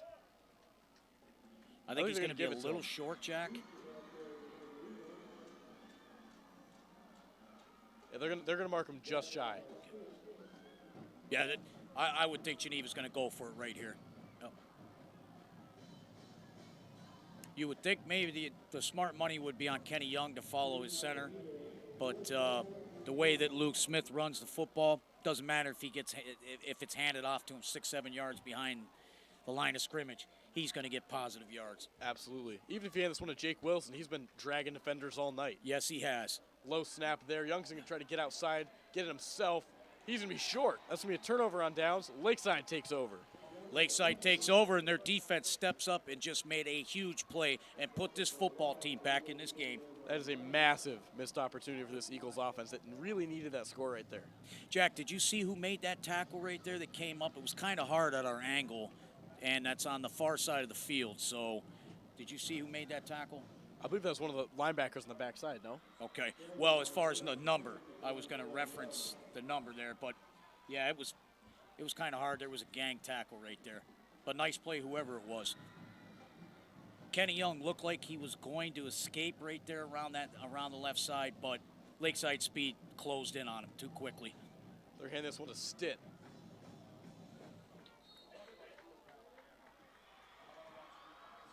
Couple yards right there. Yep. Tried to bounce it outside. Stitt giving the tough yards. But I'm going to tell you, without Jay Sean Sanders, You don't want to abandon the run here, but you're going to have to open up some things in the passing game, and you've got the receivers to do so. Keep in mind, though, DeSalvador does have the 2 picks. And you wonder if his confidence is rattled or if he's ready to get back into it right here, because they're going to throw the football. And there it is. Let's throw this one to Colazo on a little bubble screen. Jailbreak screen, excuse me. Jailbreak screen right there. Nice play. Gets him close to the line to gain. Let's see how much of a pickup that was, Jack. That was a little shorter than I thought. But once again, Geneva has put Lakeside's offense in some third down situations that they're not used to being in. And this is one of them right here. 3rd and 4 from the 18. 7:08 left to play in the 3rd quarter.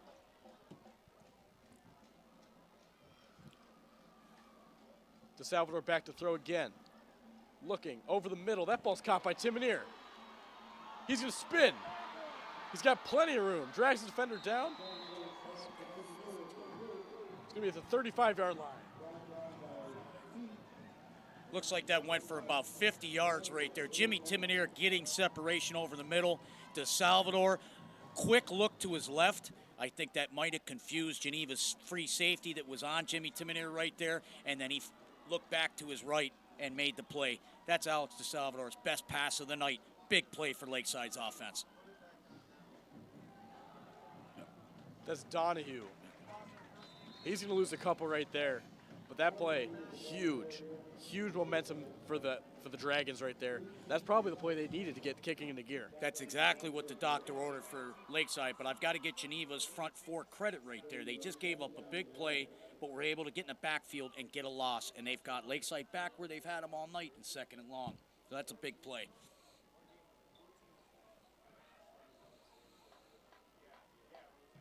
Yeah, Jimmy Timoneer's sure hands showing up again. I've seen it many times over the last few years. This is Salvador to Stitt in the flat. Stitt's going to get about 6 after the catch. Just a little dump off right there to Salvador. Did a nice job checking down. Hit his back coming out of the backfield. Nice gain. Looks like it went for about 7, maybe close to. Yeah, it looks like it's going to be 3rd down and a long 2. 3rd and a long 2? I haven't heard that before. Well, you get used to that as a public address now, so you got to mix things up a little bit. They're going to hand that one. Stitt's going to fall down. Little stutter step in the backfield right there. I don't know if he lost his footing, but I think that kind of hurt Stitt being able to get around the edge because he had some running room around that left side. It's going to be 4th and about a yard. Jack, if you can come up and make a stop, if you're Geneva's defense right here, you're going to be feeling great about your chances. This is a big play for this defense. Big play. DeSalvador's got the call in. He's ready to go. Lone back set. He's going to hand that to Bartone. He's going to get the 1st down and more. Nate Bartone running exactly like I described him earlier. Tough yards, hard-nosed runner, and that is a big that is a big 1st down for Lakeside as they continue to march deeper into Geneva territory. He runs a bit like Maurice Jones-Drew. Yeah, that's a good comparison right there, Jack. Here's DeSalvador. He's going to hand off in the middle again. That was Bartone on back-to-back plays. Gained about 8. And it looks like for the first time this evening, Geneva's defense is starting to tire a little bit. Looks like we have an official's timeout on the field for an injury. That was number 54, Kenneth Pavlison. Kenneth Pavlison. I think it was Pavlison on the last play that had his arms wrapped around Bartone high. You cannot attempt to tackle Bartone high. He's going to get through you on that, and he did. 100%. We stop here. 4:28 left in the 3rd quarter. 2nd and 6 from the Eagle 14. Lakeside with just about all the momentum right now. Lakeside's got all the momentum, and I remind everybody that the view we have right now, Jack, look, we got a full moon that's starting to rise over the north side of the spire here. Wow, what a night. Feels good. It's not late autumn yet, football weather yet, but we're not sweating up here. That's all I care about. Oh, it was nice and comfy. We got the air conditioning in the booth, though. We're living large up here. Jack and Bob, they do things right up here, and Logan. I'm impressed. DeSalvatore waiting on the snap. Spartone up the middle again. He's going to find some room just short of the goal line. It's going to be first and goal from about the 2. He get to about the 2 right there, Jack. Yep. Yeah, Nate Bartone is starting to be unleashed right here. He's starting to smell it. He's going to get the ball again, and it looks like he may have crossed. They're going to mark him short of the goal line. This will be second and about 3 inches. We talked about that one player earlier for Lakeside on offense that need to step up in place of Jay Sean Sanders. I think you're starting to see it out on Nate Bartone right now. Absolutely. DeSalvatore also starting to pick up his. Bartone is the reason they're down there. That's nice fake right there. 13-13. We are tied with 3:25 left in the third quarter. As Alex DeSalvatore does it himself, we are awaiting an extra point that would essentially put Lakeside up. Zone read keeper right there around the right side. DeSalvatore had the option of handing it off. He took the ball out from Nate Bartone, and he saw that he had open field around the right side. That's excellent quarterback instinct right there. Great play, great decision by Alex DeSalvatore. Here's Aiden Hathey on the kick. Aiden has a great leg. That was a little bit unaccustomed to seeing his ball that low through the goalpost earlier. So I think he's going to be ready to put the Lakeside Dragons back ahead for the first time in a while. The kick is blocked. Low kick. How about that, blocked. Jack? Wow. That is huge. The Eagles get a huge break there, keep the game tied, get the ball back. Huge. What did we talk earlier about special teams deciding football games, Jack? We've already seen Lakeside miss 2 PATs and Geneva miss 1, correct? Yeah. It's like basketball. Got to make your foul shots. Football, got to make your PATs. You got to make your PATs. That's one of the things that bothered me about the NFL moving the PATs back. They were meant to be so automatic that when you do miss one, it's cataclysmic. Absolutely. Now, you might see a missed PAT 1 every 10 times, and that's not what it was designed for originally. Right. Now, this Eagles offense, in their last 2 offensive drives, they've come really 2 plays short of scoring. You had the interception on a drive that they were rolling on, and then you had on this previous one the 4th and 1 mishap where Young just couldn't get out fast enough. That's only 2 plays where you're stopped on. This offense, they should still have some confidence, but it's pretty draining after giving up a big score like that, losing possession at about the 11-yard line. Let's see if they can punch back here. Shows you the game of football, Jack, how the momentum can turn at the drop of a dime, and it did. But we're going to see what Geneva's made of here. We have a tie ball game here. Basically, it's 0-0 with 15-25 total to play in this ball game. Somebody's going to step up, win this thing here. Little onside kick. That's recovered by the Eagles. And that's where the risk reward comes into play as far as the onside kick.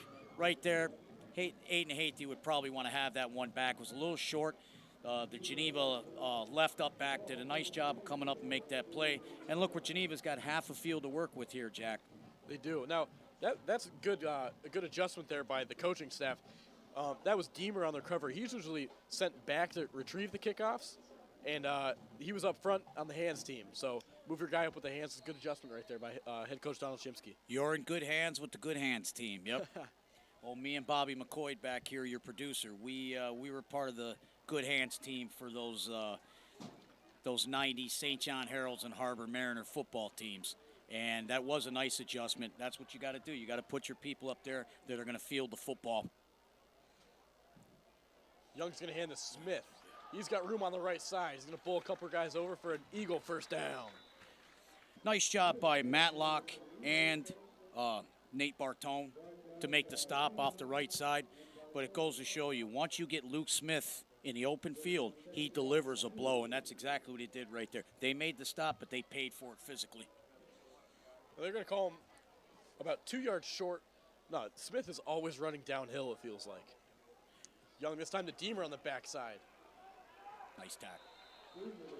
It's a great tackle there off the D-line. Looked like they tried a little jet sweep right there, but it looks like Jimmy Timoneer was first. Did a nice job of sliding to where the ball carrier wanted to be and met him behind the line of scrimmage. I think we got a loss of yards here, don't we, Jack? Yep. Yeah. Loss of 3. Now, if Timoneer doesn't make that tackle, Deemer's got minimum 5 yards.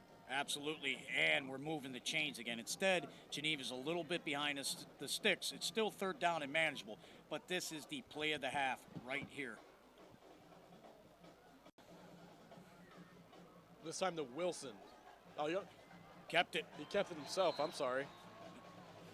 Was that Malachi Donahue, like I told you earlier, man, he does make some plays on defense and offense, but he made a heck of a play right there.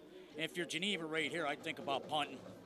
Yeah, they're going to run a punt team, hopefully pin back Lakeside deep. Jack, have you seen Geneva attempt fake punts this year? Or do you see when they do punt, that's usually what they do when they come out? Now, Giovanni Rice has a pretty good leg back there. He can pin him back. Clauso's back deep. You never know what he can do. He's very fast. You can always take one back. But no, they're not a team to fake because he boosts this one away. Nice kick, a little bit of a tight, loose spiral for Rice. Look at this ball down kick. This one. What a How about beauty. that, Jack?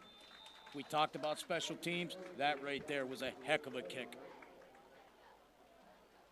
So far, throughout most of the game, except a couple drives, the exception, I think Geneva's won the field position battle so far. 100%. I mean, that's why Geneva was underdogs coming into this game. That was very clear. I feel like we made that clear. Everybody that's talked about the game throughout the week has made that clear. But they're playing like it's an even boxing match. Just back and forth all game. Low scoring, a little dogfight. Even though Lakeside has tied this ball game out, made some nice adjustments and went down the field last time, Geneva came to play football tonight. They're not intimidated. They know they're home. This is senior night. They definitely want to win this ball game. Senior night, homecoming, those are the type of games you'll be remembering 70 years from now.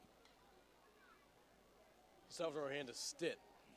Stitt's going to be stuffed around the line of scrimmage and slammed down by Johnny Hazler. Yeah, that was mean. That was nasty. That was football. Great tackle. That was defensive tackle right there, shedding a couple blocks. What number, what's his name again, Jack, if you don't mind me asking? John Hazler, number 60. Excellent play right there. Yeah, he stood up right there. Stitt had no chance. Once again, Lakeside in 2nd and long, Jack. 43 seconds left in the third.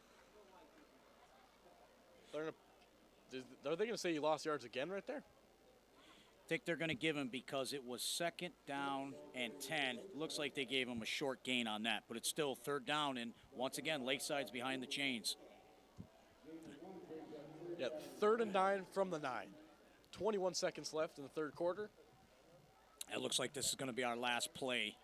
Lakeside trying to take the clock all the way down.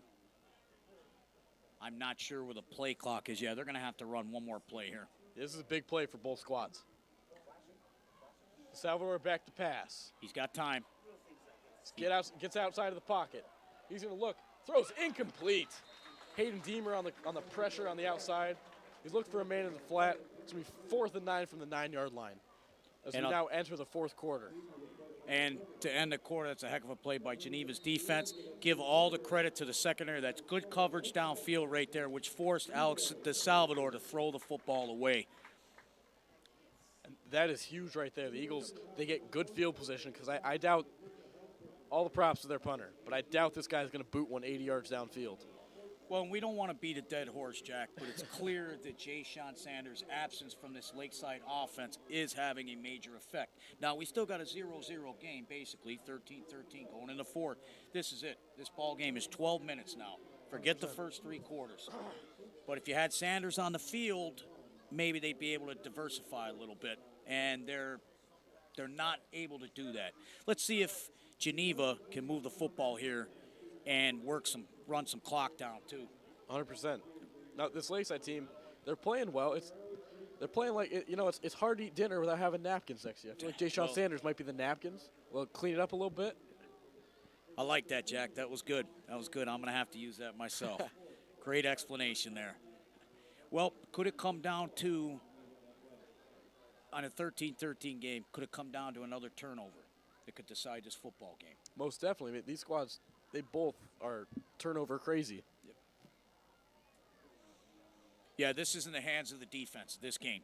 Because it may take just 3 points to win this football game right now. The way both offenses are starting to be shut down by the opposing defense. Well, here we go, Jack. 12 minutes to play in this ball game. Like you said, it may come down by 3 points. Owen Pfeiffer, I've seen him take more practice kicks in this game. I don't know if you've been watching, because that one's booted short in the line as Smith just passed him. He touched that ball, Jack. That's a live football. What a tackle. Look at Malachi Donahue. My goodness. He flew to the football. That almost spelled disaster right there for the Eagles. It did. Nice job by the return man. I'm not sure what his number was or his name. Who was the return man right there? That was number 4, Luke Smith. Okay, Luke Smith right there. That wasn't a pretty kick, but that's the point of a pooch, to let that football bounce all the way around. And it looks like Lakeside's punter, who I should know, I think that's Connor Mead. No, I think that was Hathey also. Another thing that Coach Edwards likes to do is pooch punt. He believes his punters can get some good bounce off the turf, especially at a place like this or at Lakeside. That's exactly what happened. We got a flag on the field. It might be delay a game here.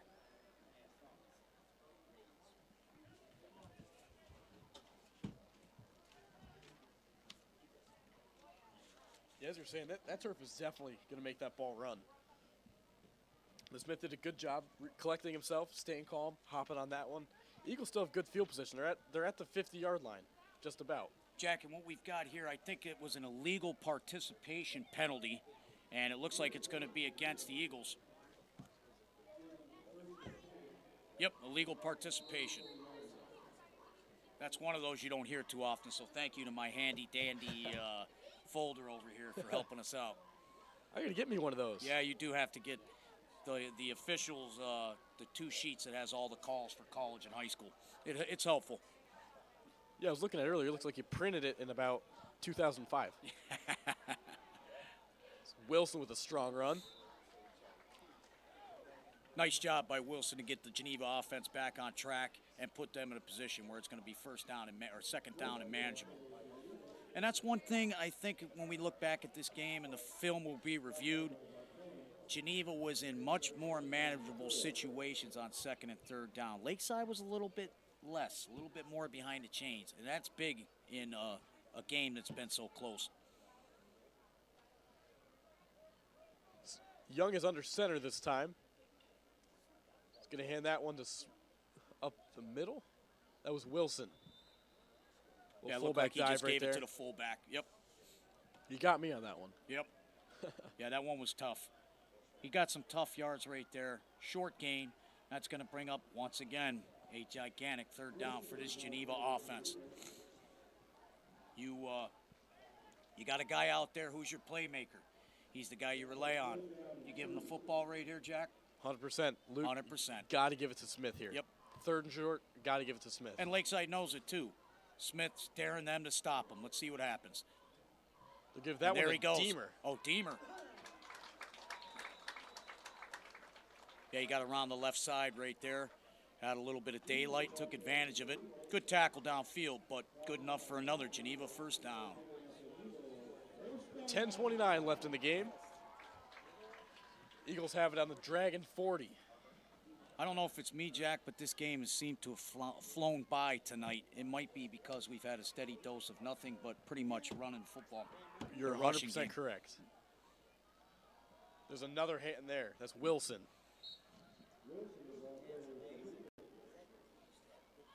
Now, I know we keep giving Luke Smith all the credit. He deserves a boatload of credit, but Wilson's done a really nice job in spelling Luke Smith. And the other thing, too, is what you're starting to see is, and this is a nightmare for defensive coordinators, opposing defensive coordinators, you're starting to see a little two-headed monster develop between these two guys. 100%. As you say, that big defensive shift right there. We'll set off the offense maybe. Young's going to keep this one, try to get to the outside. He's going to get out of bounds for a short gain. And Young making his way through the track almost up into the fans.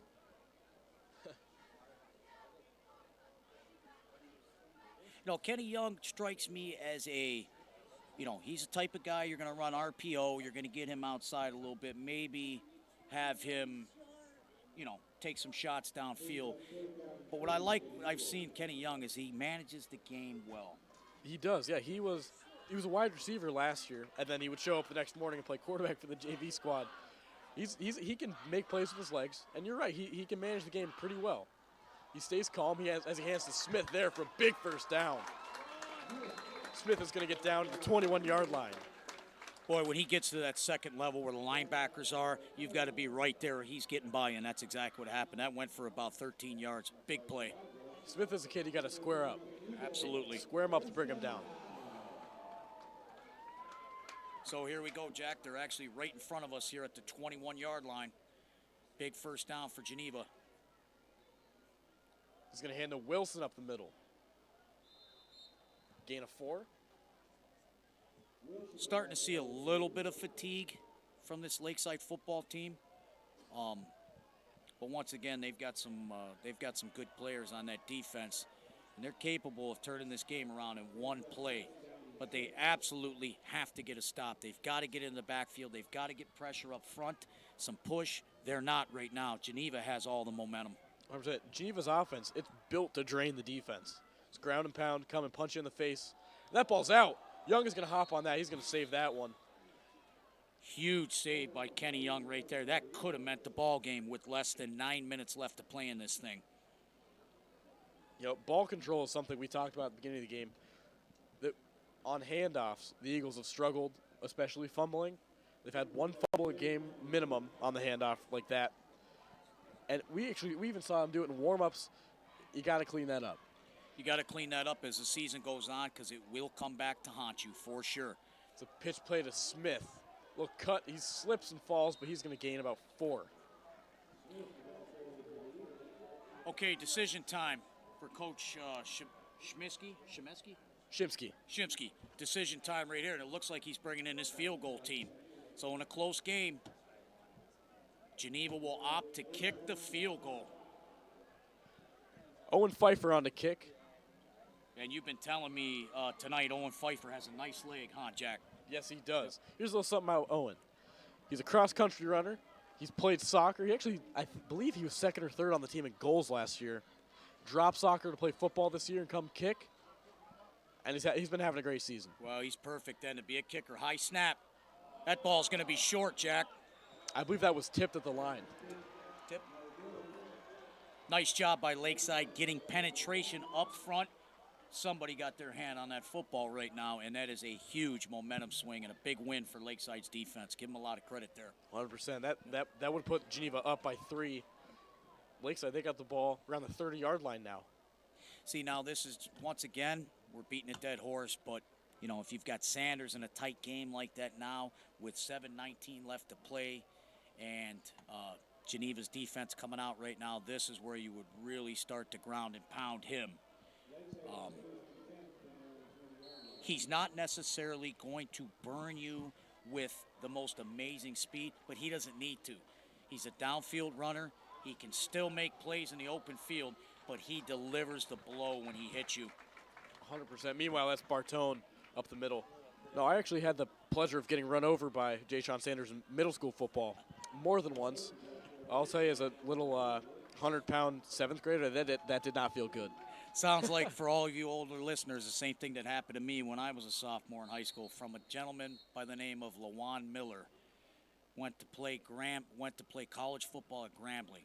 Yeah, he ran me over in the open field. It was not fun, Jack.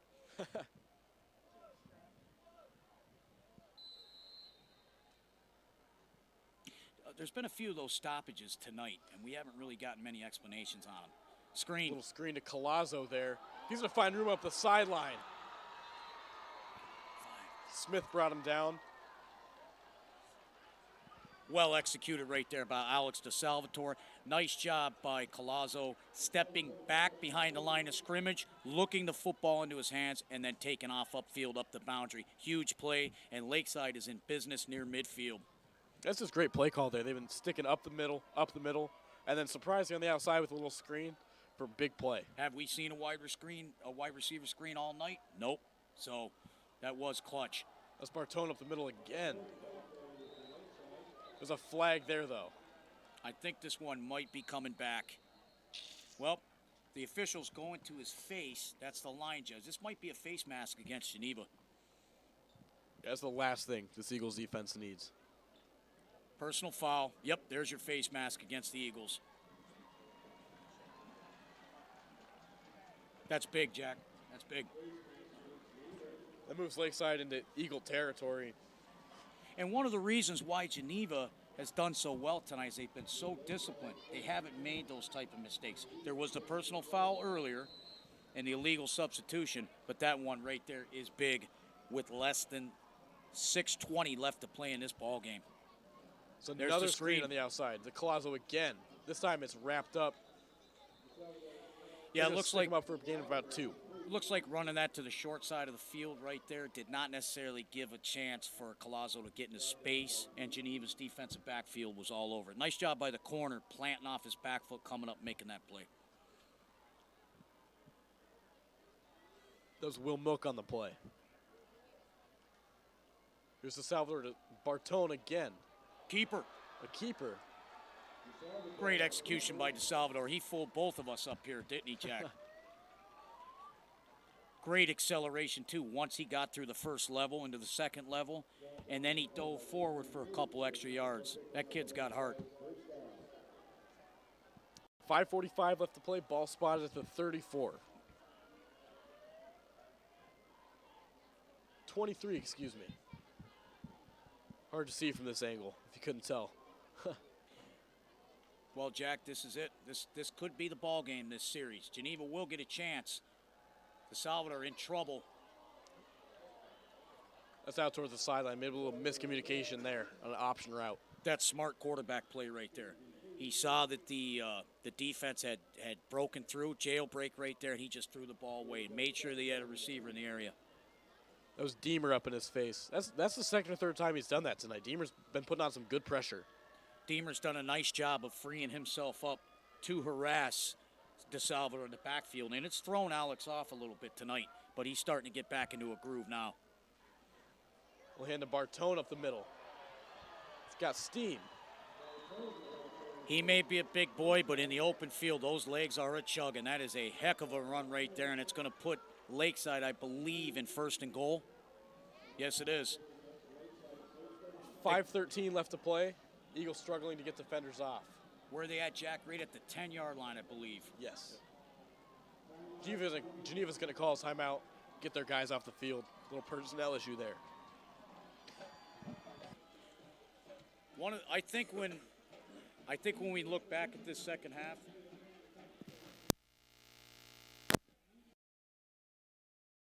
Jack, we're going to say that this was a tale, not of two halves, but a tale of momentums. We've seen, 3 or 4 momentum swings already here in the second half. We are starting to think, Geneva might have this one.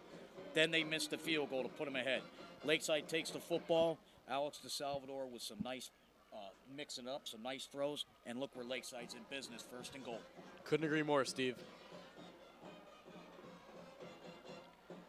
1st and goal from the 9, 5:09 left to play. Yeah, you got an off-back set right here. I think Nate Bartone is going to be your ball carrier. DeSalvatore with the long snap count. There it is. Bartone's going to be tripped up just short of the goal line. Touchdown saving tackle by whatever Geneva linebacker made that. That was one of the inside guys. I think that might have been... That might have been number 3, Matt Wright. Okay. And that might have been Petros that came off the field because his helmet was knocked off. So he'll come off for one play. Back to Bartone again. Wrapped up behind the line of scrimmage. He's going to gain about 1 there. Geneva's goal line defense has done a nice job. They really tighten up well down with their backs against the wall. and they've done a nice job of filling the gaps, coming up and making plays at the line of scrimmage. Yeah, they're running a six or seven man front just about every play. Yes. Salvador's going to keep this one. He's going to be just short. Wow. Here we go. Coming down to this. We're going to be passing just under 4 minutes here, Jack, and we've got 4th and goal at the 1 yard line for Lakeside. This could be the play of the game. The way Geneva runs the football, I don't know if Lakeside will get the football back. They've got to score right here, and you've got to give it to the guy that's brought you down there, and that's Nate Bartone, right here on a dive. Nothing fancy, power football. Up. Lakeside's going to call a timeout, make sure they get this one right. So in regards to the timeouts right now, it looks like Lakeside and Geneva both have 2 timeouts apiece here, Jack, with what? Yes. 3:39 remaining in the ball game. Now, if you're Geneva, how do you defend this? Because you've seen the bubble screen for a touchdown on a goal line play to Timonier earlier in the game, and then they've been plugging it up the middle all drive long. What are you doing here, Steve? Well, I've also seen Lakeside go play action right here. Fake the handoff and run the slant. Both Timonier and Mitchell caught one in week 1 that was called back. But that's also something that's in their arsenal, too. So if you think Geneva might do a good job of defending the run here in your Lakeside, you might want to think about running that quick slant. Now we'll switch point of views. If you're Lakeside, you're Coach Buzz Edwards. What are you doing? I'm playing power football right here. Yep. I'm going through either the 1 or the 2 hole, right up the middle, handoff. Nate Bartone is going to get you that 1 yard, more than likely here. Couldn't agree more. It comes down to offensive line play right here. 3:39 left to play. 4th and 1 from the 1 yard line. Tied ball game. They're going to hand this to Bartone. There it is. Are they going to say he did not have They're going to say he's progress? short. That's a turnover on downs. And that may have been a game-saving play by the Eagles defense. You have got to be kidding me. Wow. What a play. It looked like Bartone had a crease to run in, but Geneva shut that hole down quick and forced him to the outside. That's not his game outside the tackles. Yeah, he came in right through the 2 hole like you said he would. Yep. Had to bounce outside. Somehow stayed up and then was wrapped up on the outside. Great defense and tackling by this Eagles team. Great penetration by the linebackers. They came up and filled the gaps, pushed him to the outside. That's textbook goal line defense right there. And look, although Geneva has a tough situation here, they got the football back. That's their 2nd turnover on downs tonight, right? Both of them have proved huge. Now, Jack, you got 99 yards to go here, but you do have a kicker who is capable of, where would you think his range would be?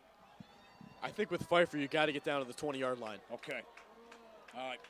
Get down to the 20-yard line and make it a 37-yarder. So you think that might be the limit around there? Yeah. And the Eagles have bigger fish to fry. They got to get outside of safety territory. Absolutely. And now you'll see the gamesmanship between the 2 head coaches with both teams having 2 timeouts left in their pocket. Yeah, this has been a chess match all game. Another thing, too, here, if you're Geneva, you may want to hold on to those timeouts and try to run as much clock down as you can to the situation that you're in. So if Lakeside gets the football back, even though they've got 2 timeouts, they still won't have a lot of time left in this ball game. Young's going to hand up the middle to Wilson again.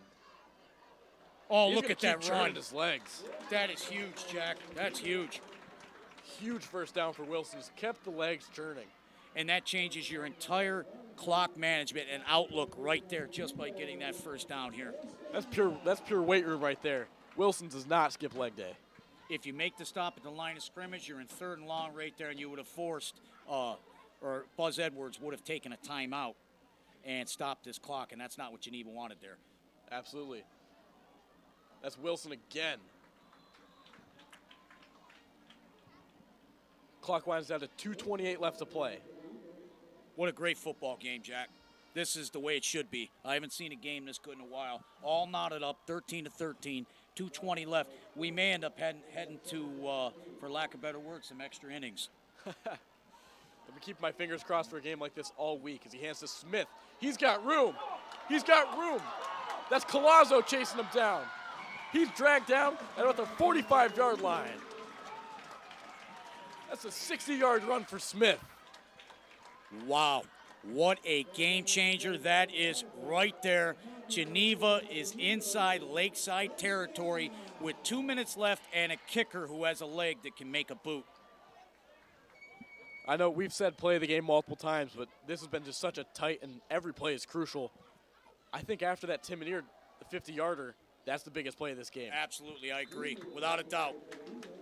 Jet sweep right there around to number 6, Hayden Deemer. He's done a yeoman's job tonight. I know we haven't mentioned him as much, but we have mentioned him. He's definitely made his presence felt on this football field tonight. Yeah, Deemer's just a sophomore. He's got a very, very bright future ahead of him. If that's Smith on the carry again, he's going to be tripped up. There's a flag on that play. We'll see. Now, if you're running the football right here, you're also trying maybe to get in field goal range, which I understand. But you're actually lucky. Well, it looks like we've got an injury and a flag. If you're Coach Edwards, too, you're going to be forced to maybe start thinking about those timeouts here. Yeah, I mean, he got 1:25 left to play. He's still got 2 in his pocket. Right. I mean, what do you wait for the next set of downs? Or do you try to stop him on these downs? It just kind of depends. It just kind of depends how you feel about your defense right now at this particular part of the game. And that kind of dictates how you will use those timeouts and your clock management. And right now, Geneva has Lakeside on the heels, but this is a big loss, a big penalty against Geneva. It's going to put them back almost to midfield. Wow. Yeah. Now, on that play, Malachi Donahue limped off. Hate to see high school kids get hurt, like we said earlier. Absolutely. Malachi is a warrior there. I would not be surprised to see him back in this football game in 2 to 3 plays. 2nd and 14, 1:20 left to go. Double tights, 1 receiver split out left. Let's see what Geneva has in store. Young's going to kick out. He's going to take it himself. He got a man downfield. Young trucks the defender and gets the first down. They're going to get Lakeside for another late hit right there. What a great run. Kept his foot moving, kept the play alive with his legs. He would not give up. Was that the quarterback right there? That was Young on the keeper. He did have a man open downfield, but he tucked it away and went, got to the sidelines to stop the clock, and got hit 5 yards out of bounds. You're going to tack on 15 yards here. That is a massive, massive penalty against the Dragons. That's Now, a play right there where Young, he might get yelled at in the film room. He's going to say, nah, that's me, coach. That's absolutely. all me. What a fantastic play right there with his legs.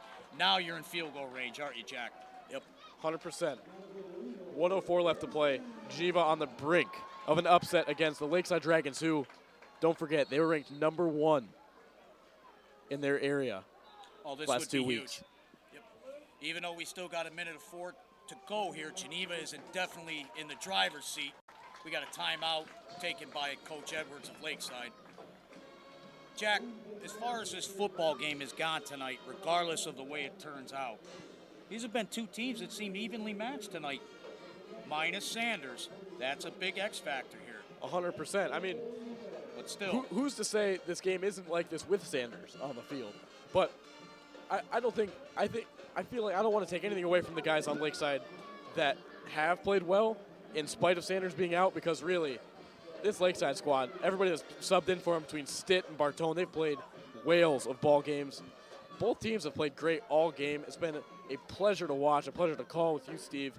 I couldn't agree more. And couldn't ask for a better game on a beautiful Friday night at the Spire. Same here. I come into the booth with you first time, and we got lucky. We seen a Dan Daruski here tonight, but it's still not over. Geneva's in position to win this football game, possibly one of their biggest upsets in the last few years. They got to seal this. Absolutely. Full house. Then hand to Wilson. He's going to keep chugging. Wilson still getting those tough yards. We're under a minute right here. You'd like to not have to bring your kicker out here and maybe break one, but you also have to be a little conservative with ball security here, too. Right. And I'm not sure about where Pfeiffer is a little bit better on the right far hash or the near hash or in the center of the field.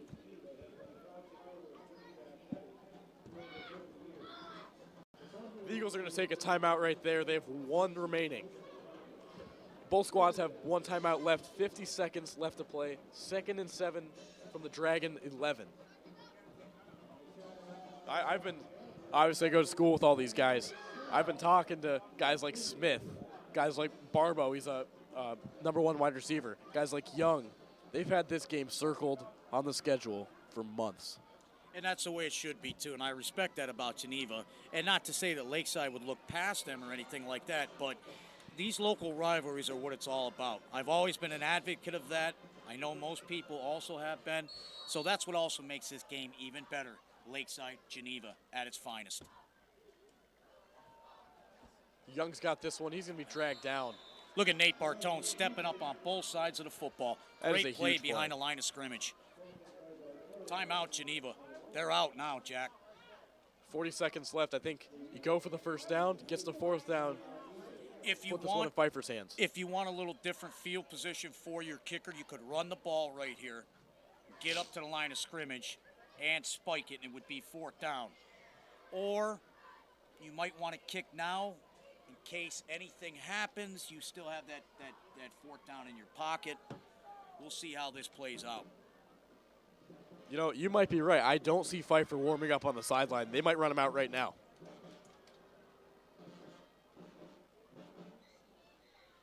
I think you're right, Jack. I think Geneva is going to try and win this football game right here. I had a feeling tonight would be a good game, but I could not have imagined, I'm sure you agree, Jack, that this game would come down to a field goal. I did not think so. I thought we'd have a fun ball game, more scoring, really. Because Right. both offenses are pretty decent, got a lot of explosive players, like we've mentioned plenty of times. And even though we haven't had a ton of razzle-dazzle offense, we've had a lot of yards on the ground for both teams. 100%. But it's led to this. Okay, Jack, take it away. Here we go. Oh, they're going to run another play. Young's going to Play Young's action going to boot. keep it. He's going to run it himself. Going for the first down. Goes They're for the going- touchdown. Did he get it? He is short, but he's knocked out of bounds at the 1-yard line. That is a huge play. Young was set up to throw there. He said, no, coach, that's me again. Takes it all the way to the 1-yard line. 1st and inches, 32 seconds left to play. Coach Shimsky, I've got to give him credit, man. That took some cojones right there. And his quarterback delivered on a play-action boot. He tucked it and run. Lakeside didn't have any contain on the outside, and now it's come down to this. Half a minute to go here, Jack. 1st and goal from the 2 for the Geneva Eagles. Got to imagine they're going to punch this one in with Wilson, or at least try. There he is. Is he in there? Touchdown, Eagles! Eagles lead 19-13 with 28 seconds left to play. Just Wow. a simple dive to the right side right there through the 2-hole, Jack. And this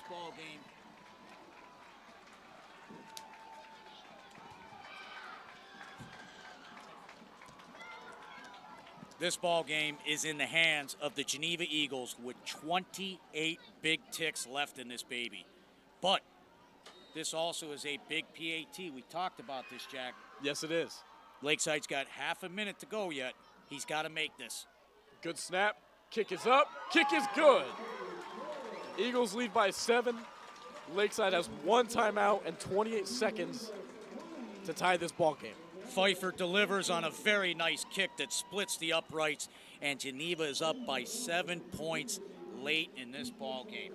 But Alex DeSalvador and Buzz Edwards may have a few tricks up their sleeves, and this may be the type of series coming up where you might want to go to your trick plays. Absolutely. If you're Geneva, you got to run your best pass defense out there. Absolutely. DeSalvador's going to come slinging. He can throw the ball. We saw it earlier. He can sling the ball downfield for sure. And Got a what cannon Geneva for an arm. also did a nice job on, Jack, by running the football and the way they mixed it up in that last series, they forced Coach Edwards to have to use 2 timeouts. Therefore, he's only got 1 left with 28 seconds. So nice job by the Geneva offense grinding out and trying to win this football game. Terrific clock work by the Eagles, marching down the field in 4 minutes. I was actually watching practice from the field yesterday, or from up in the booth yesterday, excuse me. And they practiced a 2-minute drill for an hour and a half of their practice, I think. They executed it well. They got it done in 4 minutes.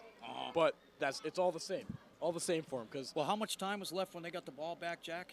4:30. 4:30.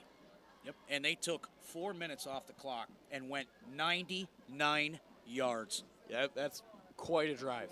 They want to win this game. These boys, these Geneva guys, I've talked to them all week. They've been waiting for this game, and they hate hearing people talk bad about this football team. Yeah. Okay, squib kick. Squib kick to run some clock. That's number 3, picked up by Alex DeSalvador. Look at the quarterback on the hands team. Quarterback on the hands team right there. I got to be honest with you. Right there, I understand he's trying to just get the ball back. But you had a little chance to maybe get some field position back, scoop it up and run for 10 and slide. But that's okay. We'll give Alex a pass on that. He's done a nice job tonight, especially here in the second half. He and Nate Bartone got this Lakeside team all knotted up. DeSalvador's made some good decisions in the passing game the second half. And that's what it's going to have to come down to if they're going to win this game. You're not going to be able to run Nate Bartone through the tackles for 5-6 straight minutes here. We got 28 seconds left to go. Yeah, DeSalvador's got to make plays. The receivers got to make plays. Yep. Eagles still running a 4-man front. DeSalvador's going to get outside of the pocket. He's got a man in the flat. He's waiting for something to open up. That ball's batted by Deemer. Nice play for Deemer, intended for Cameron Mitchell. Just at about the sticks. Now, if you're Lakeside, too, in a situation like this, with one timeout, you may want to look for a little hook and lateral here. Yeah. Maybe try to get Cameron Mitchell on a curl and have Jimmy Timoner come off his hip. And, you know, Jimmy's shown that he can break Malachi Matlock. They're going to have to try something special here. They're not going to be able to dink and dunk their way into the red zone. Yeah, if they want to tie this one up, they might have to pull out a little backyard football action there. There's DeSalvador dropping back. He's moving up in the pocket. That ball is dropped in the flat by Nate Bartone. 13 seconds to play.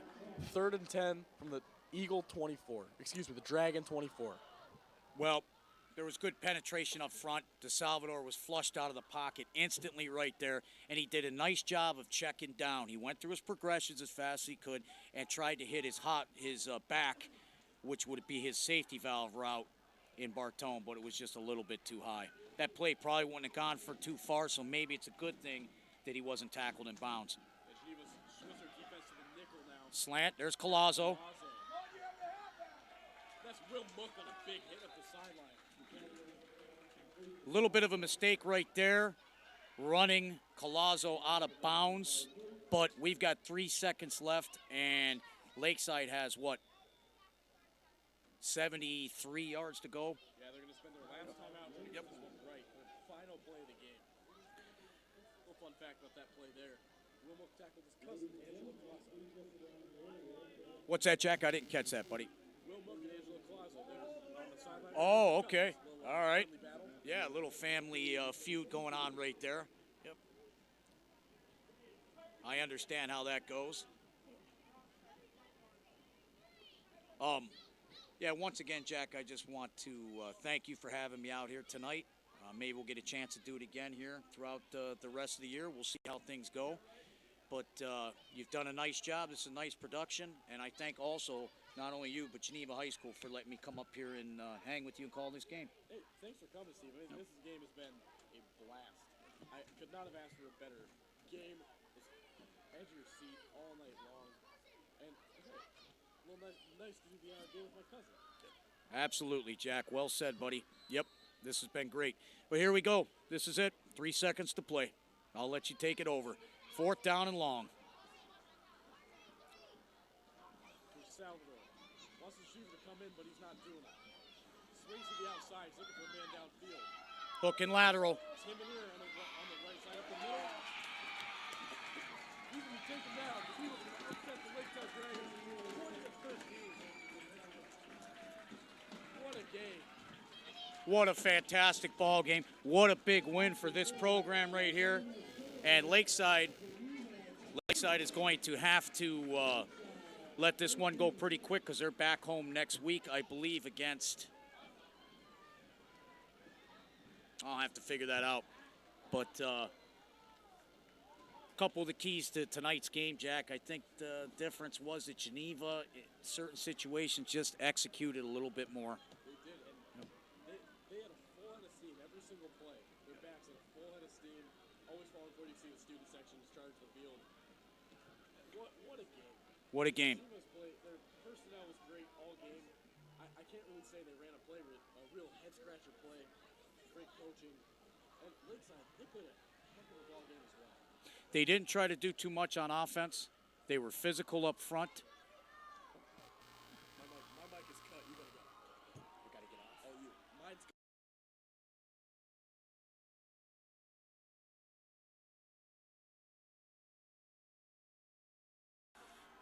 Geneva definitely earned this win, but Lakeside hung in there, and I am proud of the Lakeside Dragons for making this a ball game.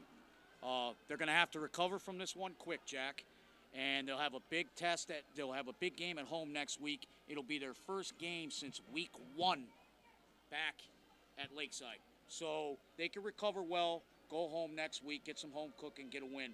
But as far as Geneva, they're off and flying. Big win for the Geneva Eagles. Yeah. Couldn't have asked for a better game. Said it again. You know, Lakeside missing Jay Sean Sanders, but a lot of guys really stepped up. Bartone played a heck of a ball game. I think Stitt played a good game when he was getting the carries. Yes, he did. Lakeside has nothing to hang their hats on, really. Nothing to be ashamed of. They played a great ball game. And it was a barn burner all game, and Eagles, they just found a way to deliver. Well, I think that when Lakeside looks back at this, and Coach Edwards is probably going to have a few nightmares about this in the next few weeks, but that goal line stance, that's the ball game right there. That's the play of the game. Geneva stepped up. From our angle, it looked like Nate Bartone had got in, but he did not. Geneva made the push. The defense pushed him back, got the turnover on downs, and went 99 yards, Jack. Yeah, that's the story of the game right there. The Eagles marching 99 yards. That's something you see in, like, NFL films, documentaries. Right. That's a great story. You'll read about that one in the paper tomorrow for sure. Now, with that, Steve, thanks again for joining me. I had a blast tonight.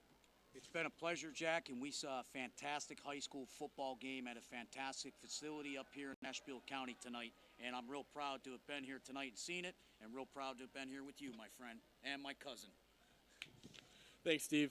Now, this week, stay tuned on the GHS Media YouTube channel for a recap video from tonight's game. Everybody have a great week, a great night, and go Eagles.